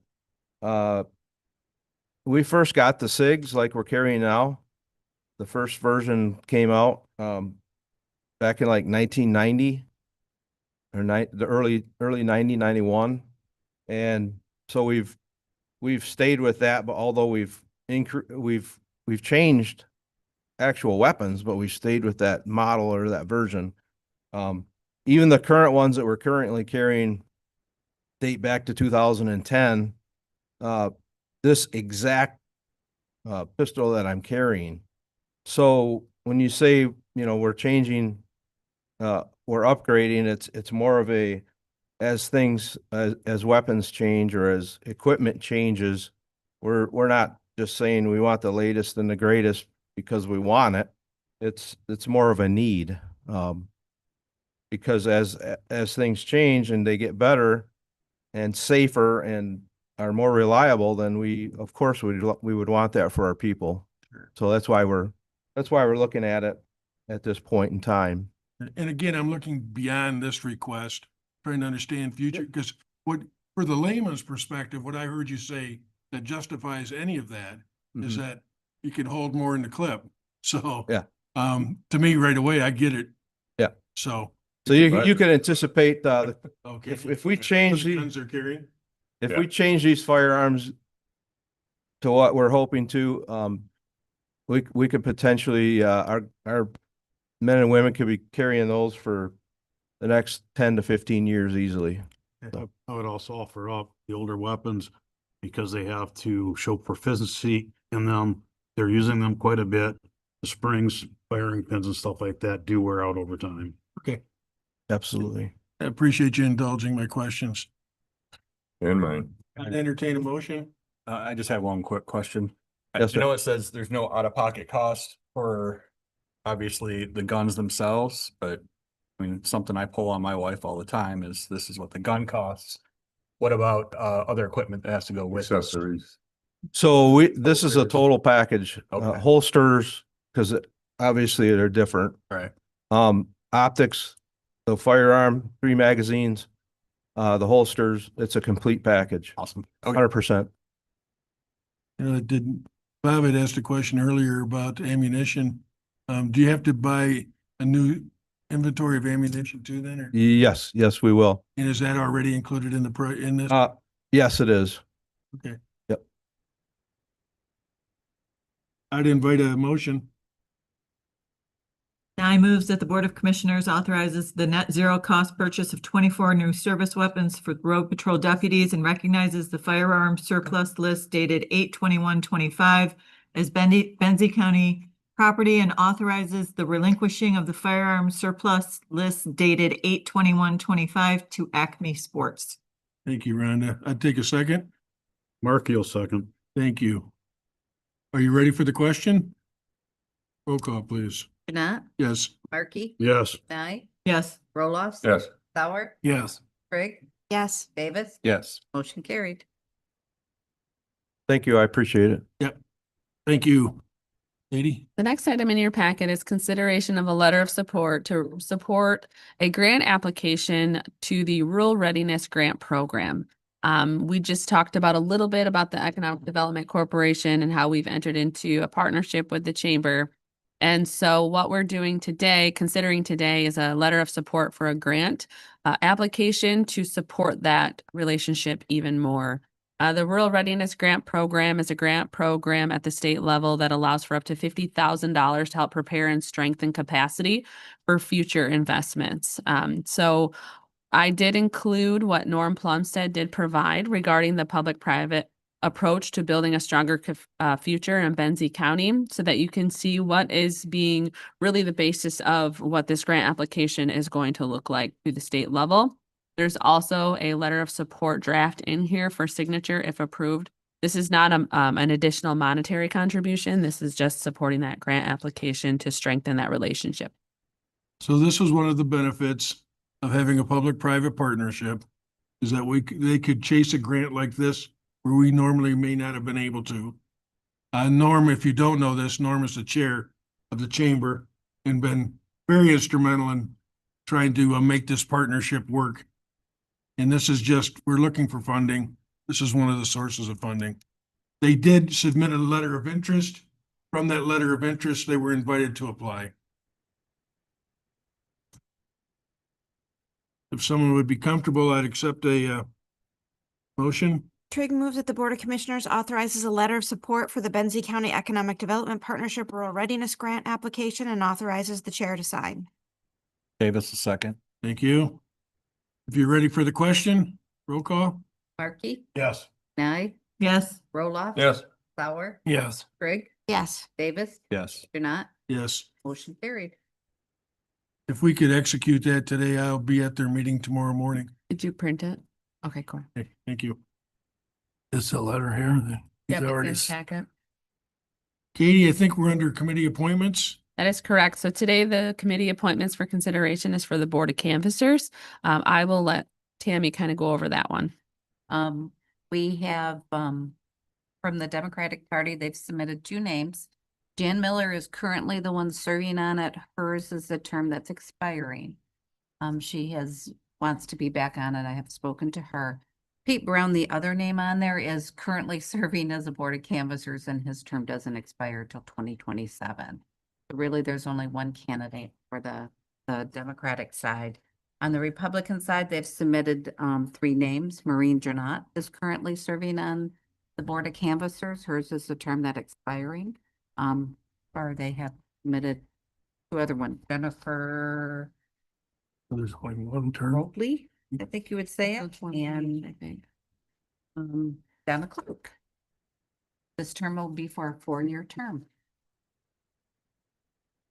Why don't we move on these individually? We'll look at the names submitted by the Democrats. Would anybody like to make a motion? Trigg will move that we appoint Jan Miller as Board of Commissioners. Or canvassers. Canvassers, excuse me. Thank you. Canvassers. For a 4-year term expiring November 1st, 2029. for a full term expiring 2029 You'll reappoint her. That'd be a for reappointment. reappointment. Did I get support? Mark, you'll support. All right, I have a question before we move on to the, please do. because we have 3 people applying. Do we follow our normal rules where we actually are supposed to interview these people? Not in this particular case. No, they supply in their letter. What their past experiences, a letter signed by the nominating indicating an interest in serving on the board of canvassers and the intent to discharge the duties of the position to the best of their ability. And then any information about prior election experience, including canvassing, and whether they've been convicted of a felony or election crime. We normally do not interview them. Okay. Take from their letter. So you're looking for one person out of the 4. We need three. one person from each Democratic candidate and one Okay. Republican candidate. Yep. Well, then I'll make a motion that we reappoint Maureen Jeanette. We already. We didn't vote on the last one, did we? Motion. Okay. Trying to get us out of here, You folks. you have seconded, Okay, I'm sorry. Christine had made the motion, you had seconded for Jan Miller for the Democratic Yep. Party, and then we just got to do a, Call for the vote. okay. Nye, Yes. Roloffs. Yes. Sauer, Yes. Craig, Yes. Davis, Yes. Janat, Yes. Markey. Yes. Okay, motion carried for, yeah. Okay, now we're dealing with the Republicans. Because just for clarification, it's not a combination of, you have to have 2 Republicans, 2 Democrats to serve on the canvassing board. Well, of the 3, I mean, I did read through everything. My understanding, Maureen's been doing this for a while now. I mean, she's shown the dedication she wants to continue doing, and I figure we should probably let her. I'll make the motion to reappoint Maureen Jeanette, the Board of Canvassers, with the period ending, 4-year term with the expiring November 1st, 2029. which Full off support. Okay. You ready for the question? Roll call. Roloffs. Yes. Sauer, Yes. Craig, Yes. Davis, Yes. Janat, Yes. Markey, yes. Nye, Yes. motion carried. Okay, before we leave committee appointments, I'm just hopeful that those of you that had signed up to represent us at the road commission, you saw the schedule that came out? Yes. Okay. Can I add one thing to that quick? The second meeting in November, they most likely will not have. So if you're, And I'm in November and I can't make the first one because it's the same day as the Central Wellness Board meetings. You want to Yeah. switch? When's yours? December? But the same problem's gonna happen the second, they're not gonna be meeting on Christmas Eve. It's on their website. might be, but I'm gonna have the same problem this time. okay, you guys can work that out. I mean, Our shows were meeting on the 23rd and we're closed the next day. I'm just guessing they're not gonna have the one on the Christmas Eve. meeting. I Sounds mean, like- Rhonda's gonna have the same problem I had. So we have 5 board members that have agreed to rotate. I didn't, as your assignment comes up, if it's something that you can't meet, if you would work with the other 4 to get a replacement. Okay. Just as you would at any other meeting. Good. All right, and did we get a copy of that schedule to the road commission? It didn't look like it. Leslie, did you send it to the road commission? Okay, thank you. Thank you. So if anybody wants, except I can't do December either, so. Sorry. I would have traded. But yes, Oh, that wait a makes- second, you have November and December? No, I have December. he has December. Oh, I offered to trade. I'll have the same problem in December that I have in November. all right. Work it out, folks. All right, commissioner reports. This month we start with Tim. With me? Sure. I'm not gonna go over things that we've already discussed here. Networks Northwest Finance Committee, they're looking to redo how they do their finance reporting. and part of the finance committee is that we're reviewing that process. Their financial reports at this point do look like they're in a good position moving forward. Buildings and grounds, yep. Did attend the Manistee Board of Commissioners meeting last month, but that was regarding to this PIHP bid out process for community mental health. While wearing a different hat, I have participated in the Coho Festival Parade in the Village of Honor. I did see a lot of participation this year. I was very impressed with how much they had. When COVID hit, they canceled the parade for a couple of years. I was kind of worried that it wouldn't go back, and Coho Festival has been growing every year again. I believe next year they're talking about having carnival rides. Awesome. Yep. They had a real good participation this year. It was like busy the whole weekend. I did see Commissioner Roloff there. The NMRE, the Northern Michigan Regional Entity Substance Use Disorder Oversight Committee Board. We did have two grants requests come in for Benzie County. One was submitted by Central Wellness. Breno, although she's left, was one of the people that signed off on it. It was for the Bay Area Youth Initiative. And this was a continuation of an existing grant. Then the advisory committee is submitting yes to go to the full board. And Drug Free Northern Michigan 21 County Alliance. It's a media campaign.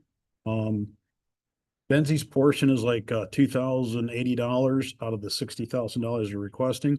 It's the billboards that you see throughout the region about drug use. And it's about when you're streaming on your TV and you see those ads pop up next to things, when you pause and stuff, sometimes you'll see those ads come in, and that's what that's for.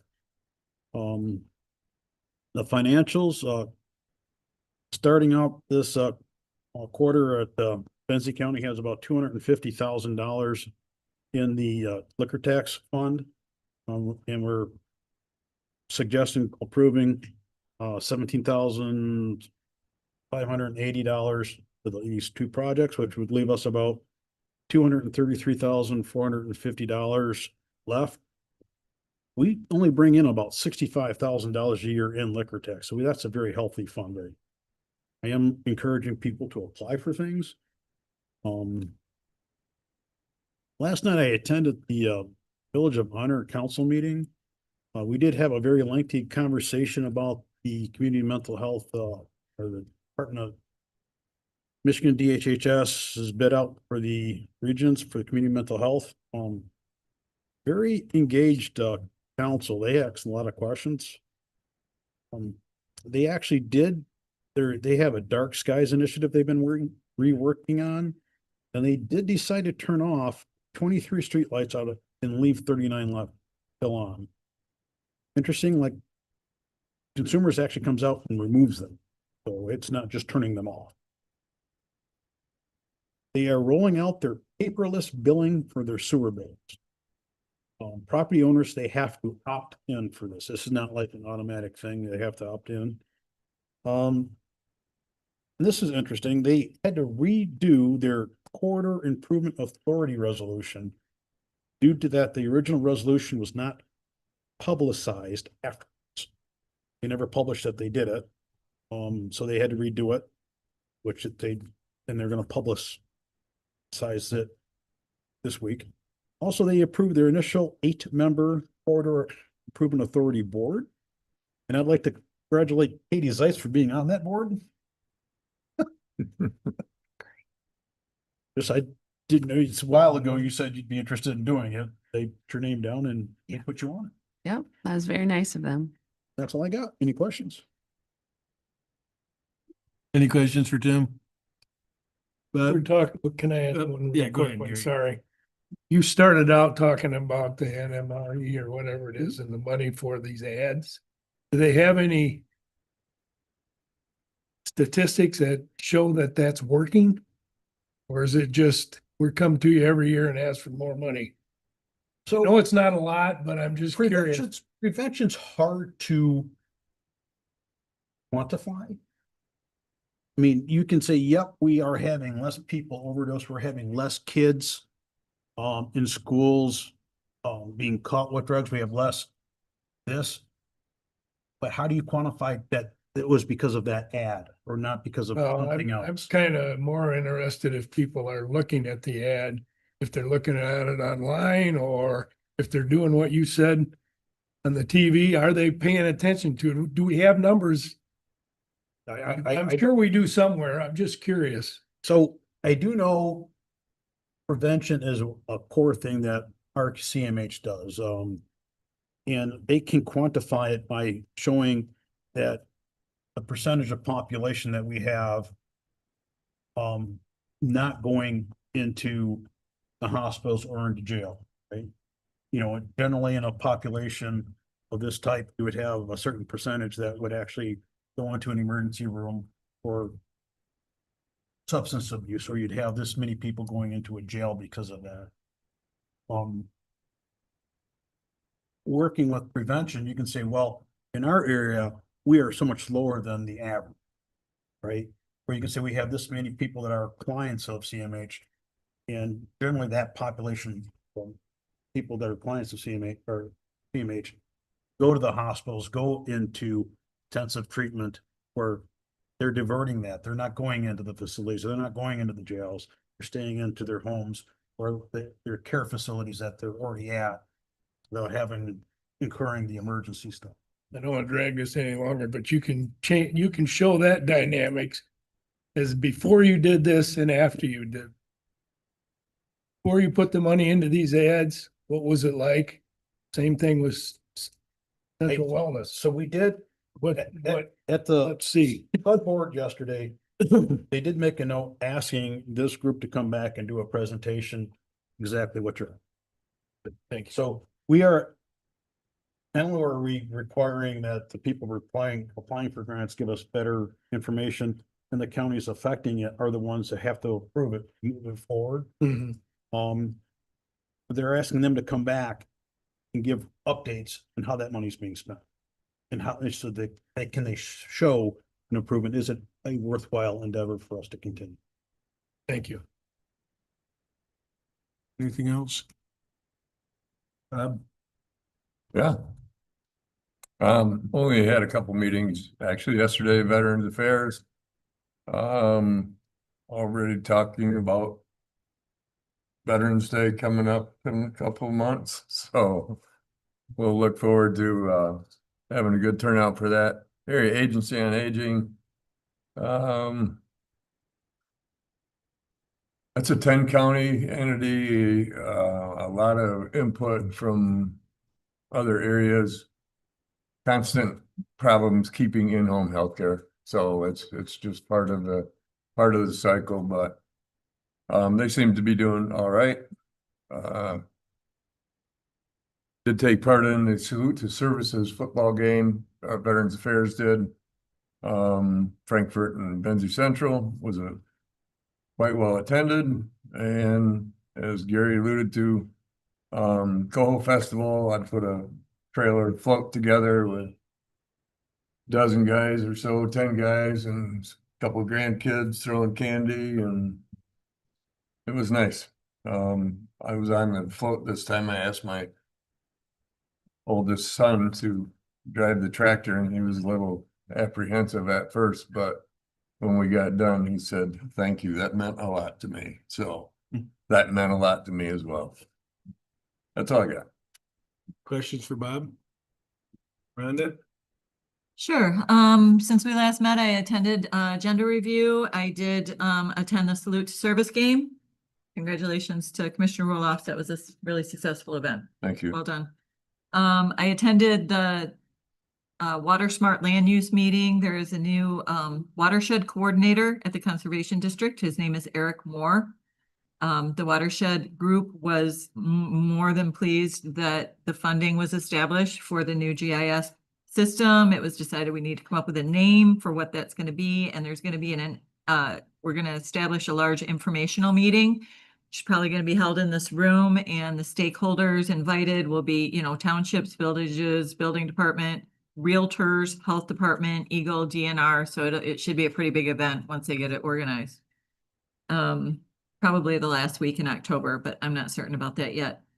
I attended the Central Wellness Executive Meeting and the main topic was the PIHP bid out. I mean, that's gonna be the main topic until there's either resolution or we're certain how that's gonna unfold. Last night I attended the Village of Benzonia meeting. They established park rules. They're going to be allowing teams and classes to reserve the park next to the Mills Community House, which is called Academy Park. They have established park hours. The clerk noted that she has been made aware, she was invited by the township clerk of Benzonia to join in a suit to get their delinquent property, uncollectible property taxes taken off the rolls, the tax rolls. Apparently the village was made aware that they can't participate in that, that the uncollectible amount just needs to stay on there indefinitely. That's what Mary D was told. So I made a note to check with Kelly about that, but that's what was reported at the meeting. There was a new road name, equalization notified the village of Benzonia. There's a new, it's called South Park Street. It's a 900-foot street in the village of Benzonia, and this was identified between 911 and equalization. It's another, really good testament of how accuracy is important. Knowing where ambulances and first responders need to go, it was identified that this road needed to be identified differently. And it was renamed. They had the certificate signed by Brian Lindsay. And so they'll be adding that to their map, their village map. And then the village is going out for an RFP for new attorney representation, and they approved the verbiage for that. That's all I have. Questions for Rhonda? Rhonda, did you have an opportunity to share any of your thoughts from the last meeting? Did you carry any of that over? I know at the last meeting, we agreed to cut out the commissioner. Oh, I've got a whole sheet. I'm not gonna do that today. I mean, no, I'm sure that everybody has a report from the last meeting, which is fine. I mean, Well, you were the one that specifically commented to me, so I wanted to give you an opportunity, that's all. I learn a lot from you guys when you give your reports. I hate to miss it. Christie? So I attended the Benzie-Leelanau District Health Department Board of Health meeting, excuse me. There was an incident that happened in Leelanau County where there was a spill at the boat launch. A sewage spill, let me say that. And so environmental health happened to be there. And so, they were able to notify, their supervisor and, Dan, the health officer, and then they were able to, alert folks, put out an advisory kind of a thing, no swimming, right here. And so what they also identified from that situation is that, dispatch did not know that they needed to call the health department in that situation. And so it was one of those things where it was a learning experience. And so now dispatch knows when there is a sewage spill in the lake that they also need to contact the health department. So it turned out to be a great learning experience. We talked about, the medical director talked about mosquito-borne illnesses. He was specifically talking about West Nile, but then we also heard that he also made mention that the day before they were alerted to Triple E, which is Eastern Equine Encephalitis. So basically your brain swells when you get this. Yes, and so that's why it's so dangerous. I remember living back in when I was living in Berry County, they had so many incidents of this that they were spraying the area for mosquitoes because they actually had a child with it and it was bad news. But anyway, so it's a big deal. So please use insect repellent. Do your best to control mosquito populations around your home. So again, they found it in a horse. So they didn't find it in a person, but it's still concerning. Let's see, what else did we talk about? Okay, so Dr. Quimby, he's a doctor, and he commented last time about an HIV drug that was a game changer where you only have to take it 2 times. You just get 2 injections and, which is awesome, because one of the things we know about HIV treatments is you have to take a whole lot of pills for a whole long time, whatever. So game changer. Well, he also talked about there's an old Parkinson's disease drug called benztropine that is being used to treat tuberculosis. And this looks like to be another one of those game changers. So maybe that wasn't just an FYI, but that's exciting to me. Microbiologist. Anyway, I also went to the airport authority meeting like we discussed. We talked about, again, the Michigan Department of Transportation. I'm sorry, I've got a frog. We already went over that. Something else is that, speaking of the Michigan Department of Transportation, reached out to me about, the M22 Pure Michigan Byway. And again, as you know, we got the Pure Michigan designation. Anyway, this is a little bit different. Anyway, so our M22 corridor, we have, there's, Leelanau, Manistee and Benzie County, our Manistee and Benzie County are on this. And, yeah, they're looking at, some of the things that we can do with this M22. It's almost like they're trying to be like, they're doing economic development, trying to do Parks and Rec, trying to do all these things on this Pure Michigan Byway. But anyway, they invited me to come. It doesn't look like I'll be able to do it because their meeting is at the same time as this one. But it seems like they're going to try and do one different from that. So if there is, I will attend it. Yeah, and apparently, Lake Township has supposedly somebody on it, City of Frankfurt, Crystal Lake Township.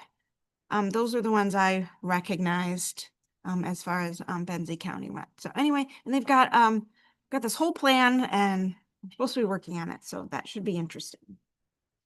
I did not make it to the Lake Township meeting. So, Commissioner Janot can report on that.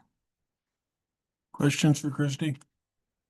Christie, just a couple of things I'll add regarding the M22.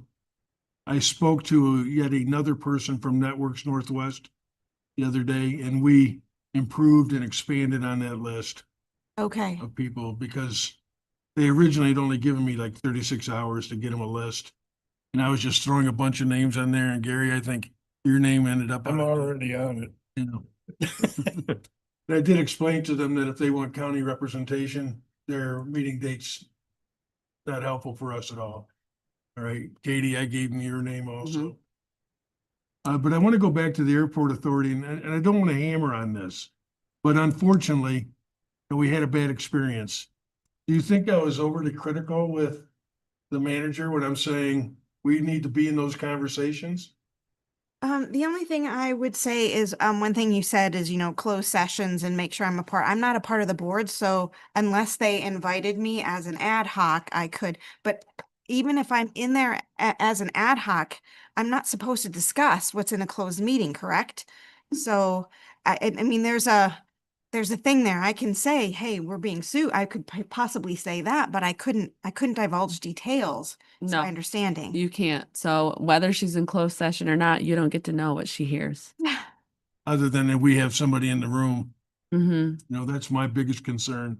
We could enter into closed session here to then talk about that Right. closed session if needed.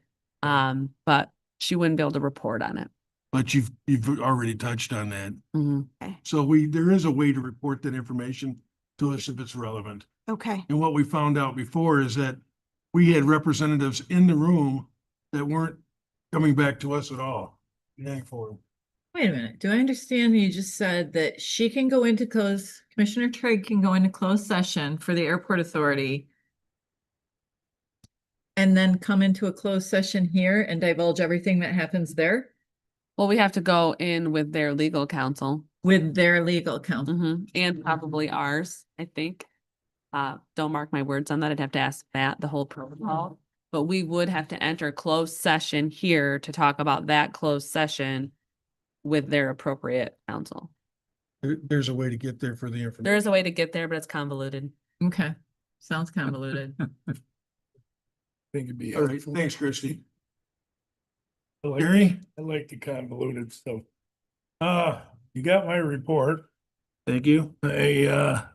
We'll discuss some of the Thompsonville stuff.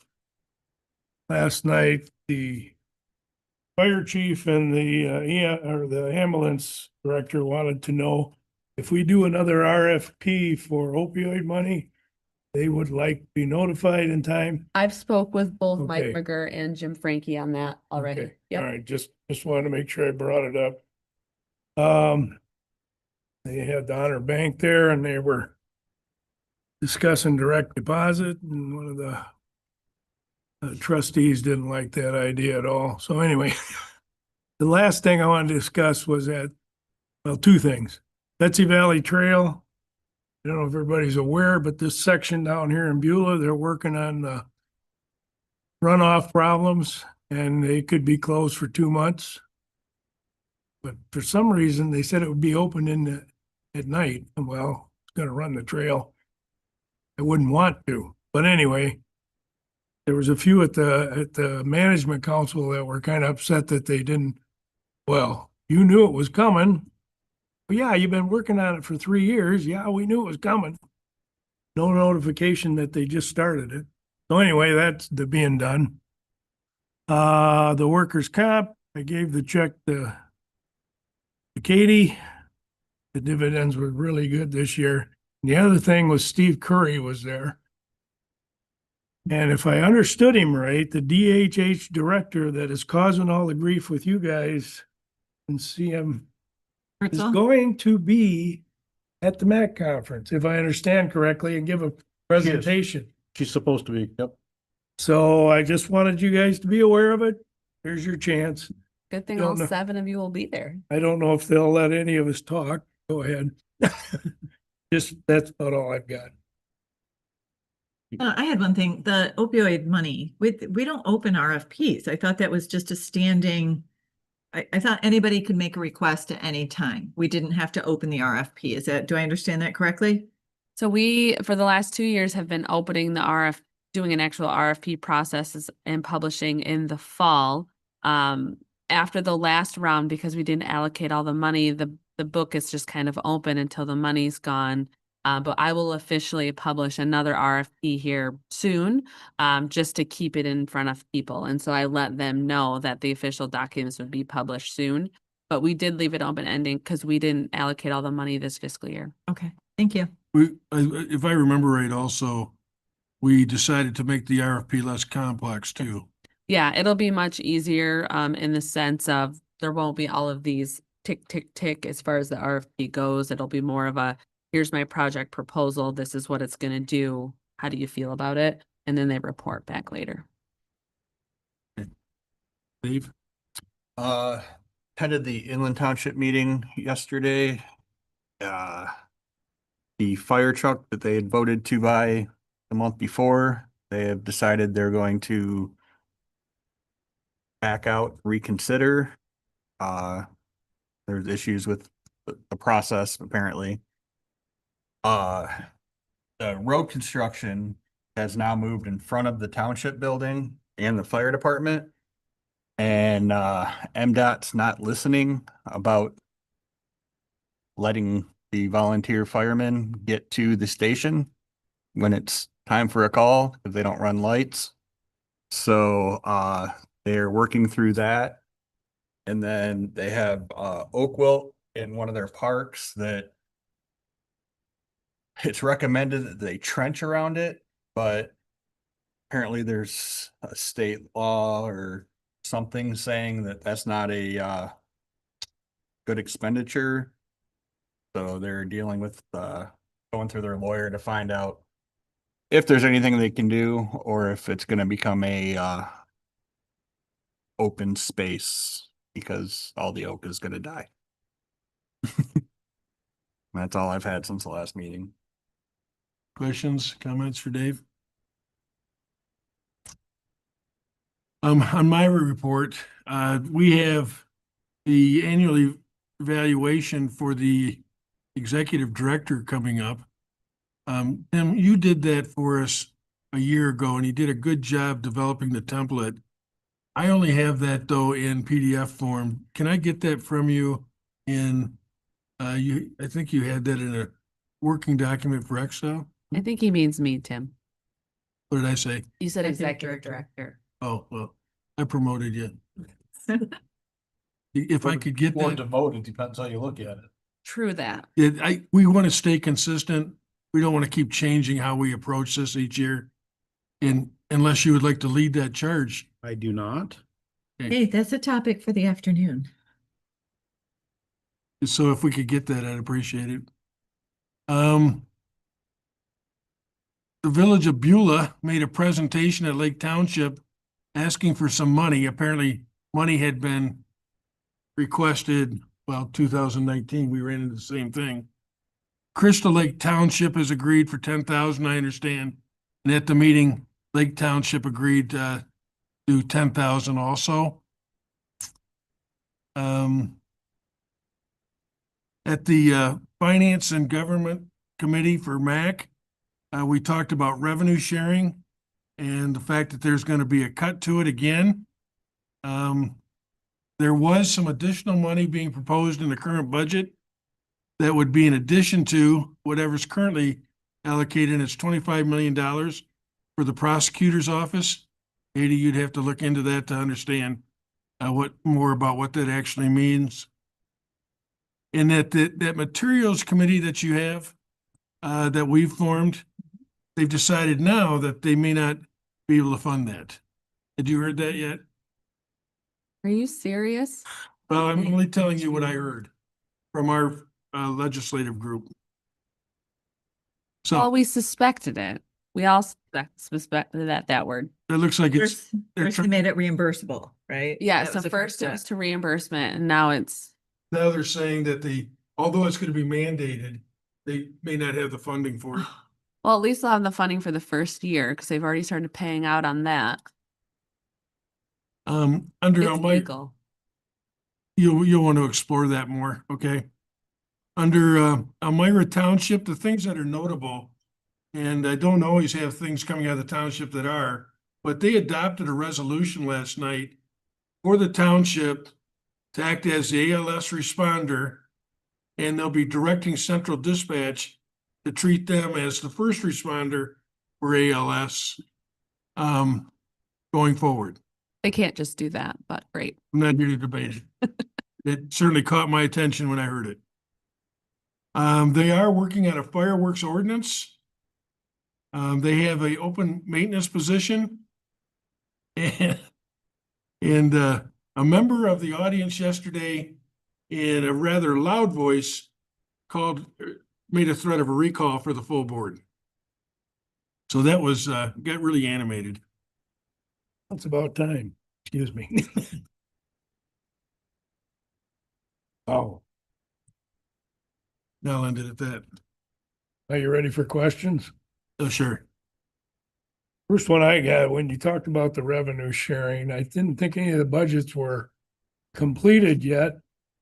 And what kind of effect is that gonna have on the townships? Is there anything said about that? I was only listening to what was happening with the counties. Okay, And the number has been a moving number, Gary. And all I know is they said of the last number that was proposed, they were going to reduce that. They were going to reduce the number again. okay.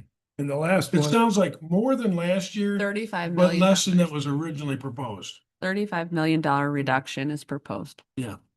okay, so it's one of those, here's your amount, and we're gonna kick it up to here, but by reducing it, everybody's gonna say we just had a loss. We just reduced, yeah, but actually It's like buying a Cadillac versus a Chevy. Anyway, we'll go with that it later. depends on where you're at in the conversation, right? Right. The Although materials. I will add to that what I've heard coming out of Lansing is they may not even have this thing done for October 1. It didn't sound like it for the schools.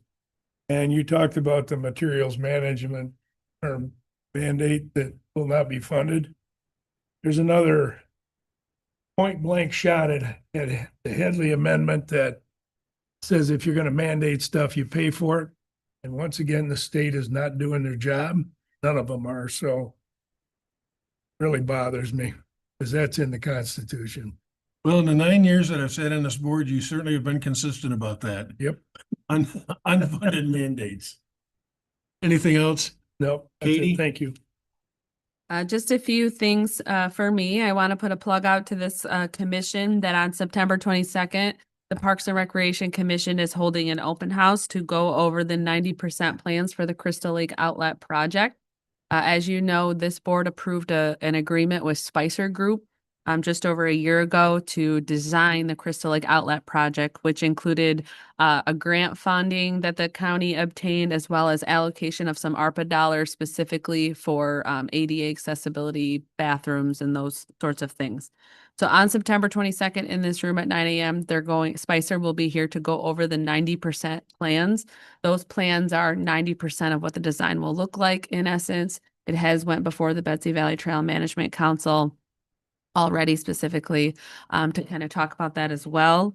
We are advertising this because there was a one pager that was taped to all the mailboxes over at Railroad Point in dissent of this project specifically. So we're trying to get people to this committee, to this meeting, so they can hear about the project and what that means. The idea is, as long as the ducks are all in a row, we have the funding in place, this project would kick off in 2026. Part of this project, though, that this board needs to think about is funding it long-term. Just because you do this project doesn't mean it's going to be free in the long run. You have a plan of a vaulted toilet. We're going to have to do cleaning that. There's going to be extra garbages and parking and those sorts of things. So this board is going to have to take a look at what that looks like long-term for that project. We approved the project in concept. We supported the grant. We received a grant. We need to think about how we're going to maintain that park when it is redone. We're looking at $10,000 to $20,000 a year potentially to maintain that park because you're cleaning up vaulted toilets and such. So I would encourage folks to attend that meeting. I have also requested that Spicer come the next day to your meeting to give an official report on the project and what it looks like and what it may mean from a longevity standpoint. This goes back to those conversations we've had for the last couple of years of we have these parks, we're investing in these parks, and we're doing nothing to maintain these parks. And we need to think about that long-term. Volunteers, while they do great work, they're becoming slim and far in between, and we don't have the volunteers we once did. And furthermore, if we're going to pay for these parks, we should put all of our eggs in a volunteer basket. That's my spiel on that. The Tax Advisory Committee meeting is this Thursday, September 11th at 5:30, also in this room. We will stream it live on YouTube as well on our YouTube channel if anyone wants to watch.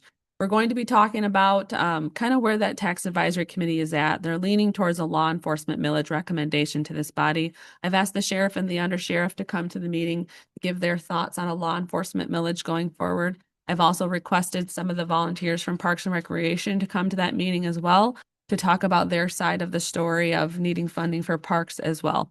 So I would encourage anyone to attend or view that meeting. I did send an email out to all of the township supervisors, letting them know that that meeting is happening and encourage them to either view or attend and give feedback too.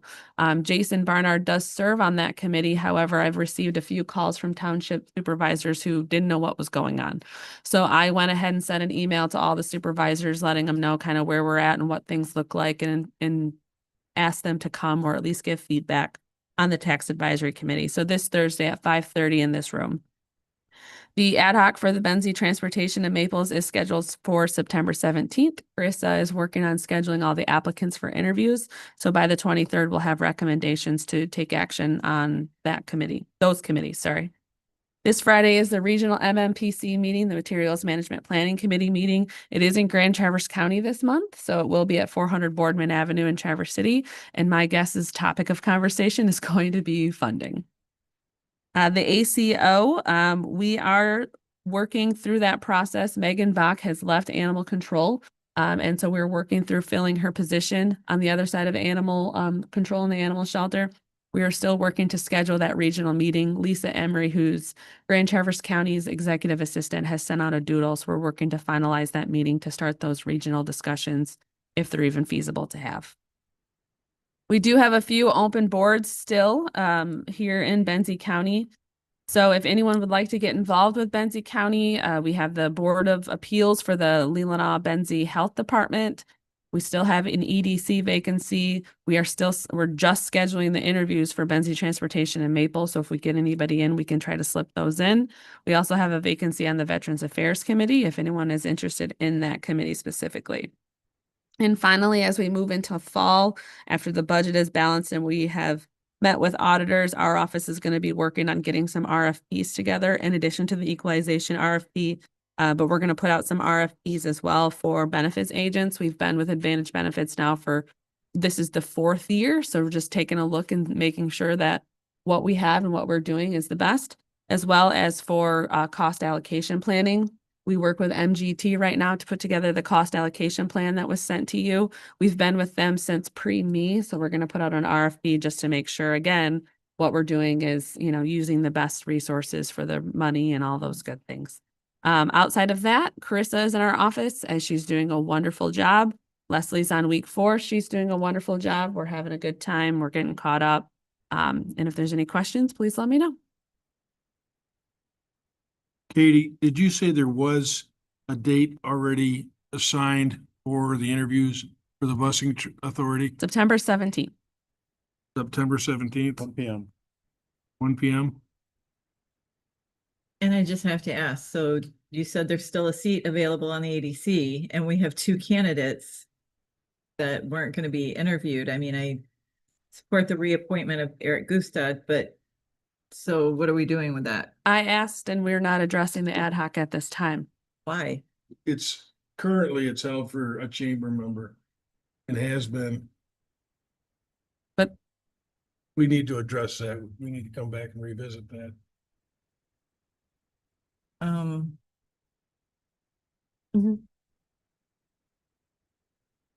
Anybody else troubled by that? I mean, we're holding it for a chamber member. The chamber, I don't understand. I guess I don't understand. That was about 2 or 3 years ago. Right, but the chamber is not functioning in that capacity, are they? Is there a chamber? There's a chamber board. Okay, so have we requested they fill the seat? I haven't talked to them about it in a while. Oh, I know it. Never mind. It was supposed to be held for the executive director, and they've been without an executive director. So that's why that was an unfilled seat. Okay, so do we have an opening on EDC or not? Because we have 2 candidates and it seems odd to have 2 candidates that aren't going to be interviewed, but then we're advertising that we have an open seat. We either have an open seat or we don't. Based on where we're at right now, that seat is being left open for the executive director and the chamber has yet to hire one. Are they advertising for one? Or the executive director, you mean the person who is going to be the head of the new creation? Right. Okay, should we remove that from advertising for that space to be filled then? That's a fair question. Well, I have another question then. When we appointed Eric, earlier today was under the assumption that those other 2 applicants would have the ability to fill in the vacancy. A vacancy, not a vacancy. Well, at the EDC, actually, I thought there was going to be another seat open, so that's kind of why I was like little hesitant about wanting to move forward with appointing someone without interviewing all 3 for that. Now, I was assuming there's 2 positions. Evidently, there was just 1. So as it stands right now, there's been an open board seat specifically for the executive director of the chamber. And they have not had an executive director for some time. Although they're in the process, I'll probably learn more tomorrow morning, but they're in the process of posting for it now. I will add, though, their bylaws do not give that seat to the chamber, so this board really should take action that they want that position to be for the chamber. Yeah, this goes back so long ago, I don't even remember. It was pre-me. It wasn't even on the EDC at the time, Yeah. so. But the bylaws do not stipulate that it's a chamber member. That's just what has always been said. Right. That's why I haven't taken it off the list, because I can't find any official action that says that shall be a chamber member. If you'd indulge me, I'm going to be at their meeting tomorrow morning. Let me address it with them. It still doesn't address that we appointed someone. 3 people applied for a seat. We appointed the incumbent, fine. But we was led to believe that there was another vacancy that those other 2 people could fill. Am I missing something here? Now, what I said, if you're relying on what I said, is in looking at those applications, one of the applicants I thought would fit well on a committee. I didn't say that committee. I understood that at the time, but I'm still saying that I was under the impression that there was 2 vacant seats on the EDC. Am I correct? When we assigned the one person today to it or reappointed, I was led to believe that there was another seat open that these 2 people, one of those 2 people potentially could fill. Or was I not understanding that correctly? And going back to what I said a moment ago, is that seat has been held open for, seems like at least 3 years, or specifically for the chamber executive director. But that wasn't stated when we made these decisions earlier. Yeah, and that's right, it wasn't.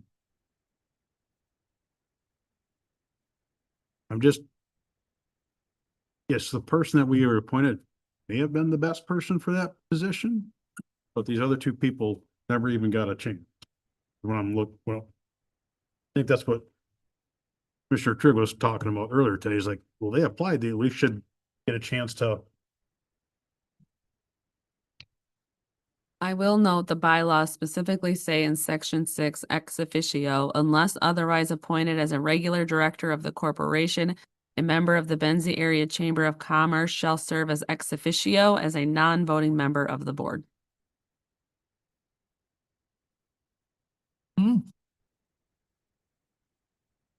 Maybe we need to revisit this.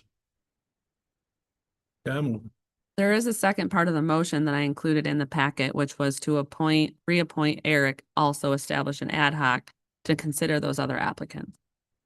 And based on the documents as they stand, this chamber person, whoever's accepted as executive director, should have an ex officio role without a vote. And we should move forward appointing an interview committee to fill the remaining seat. Yeah, the bylaws say unless otherwise appointed as a regular director. So it does give you the ability to appoint them as a director, but if you do not, they shall serve as ex officio.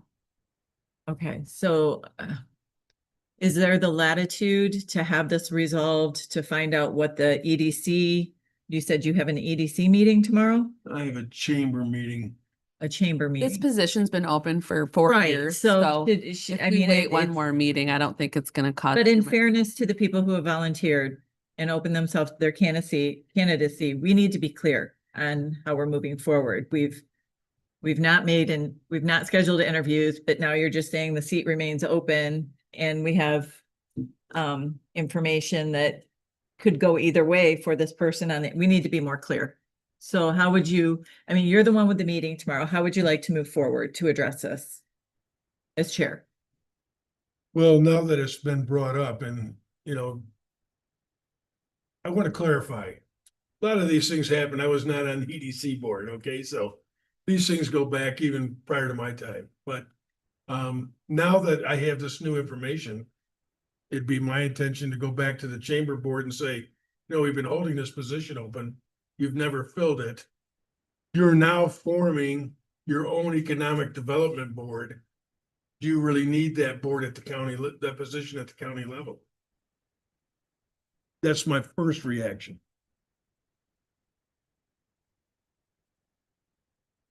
But what we just learned is that they have an ex officio position apparently anyway, which I didn't know until this moment.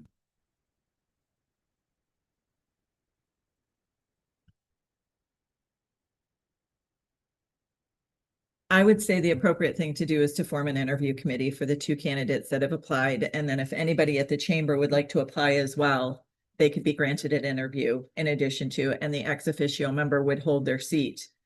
Or whoever that person was has their defined role as an ex officio member. It seems,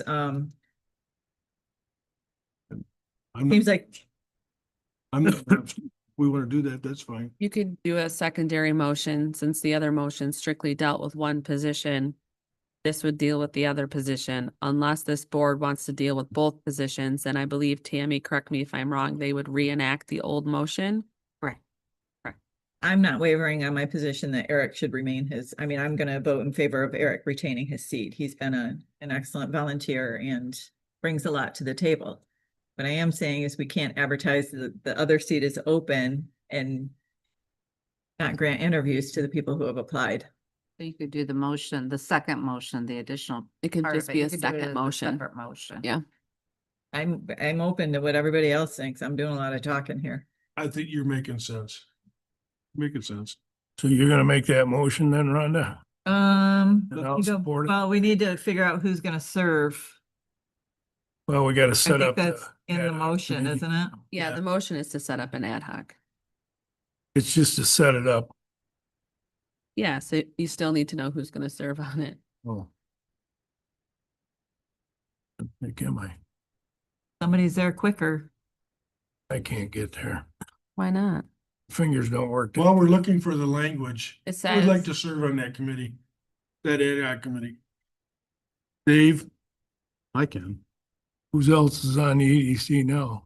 Art and Christie and I Christie. are. Christie? You three, So Christie, Christy, Art, and Dave. Art. No, Unless Tim. somebody else wants to.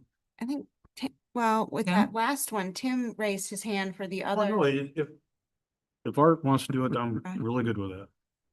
That's- I'm doing it because I didn't hear anybody else offer.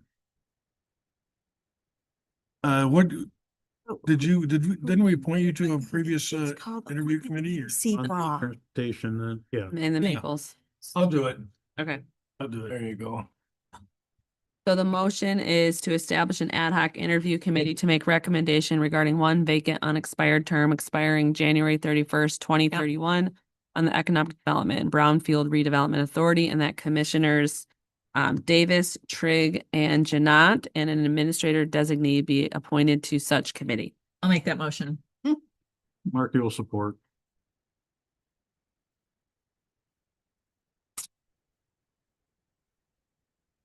You ready for the question?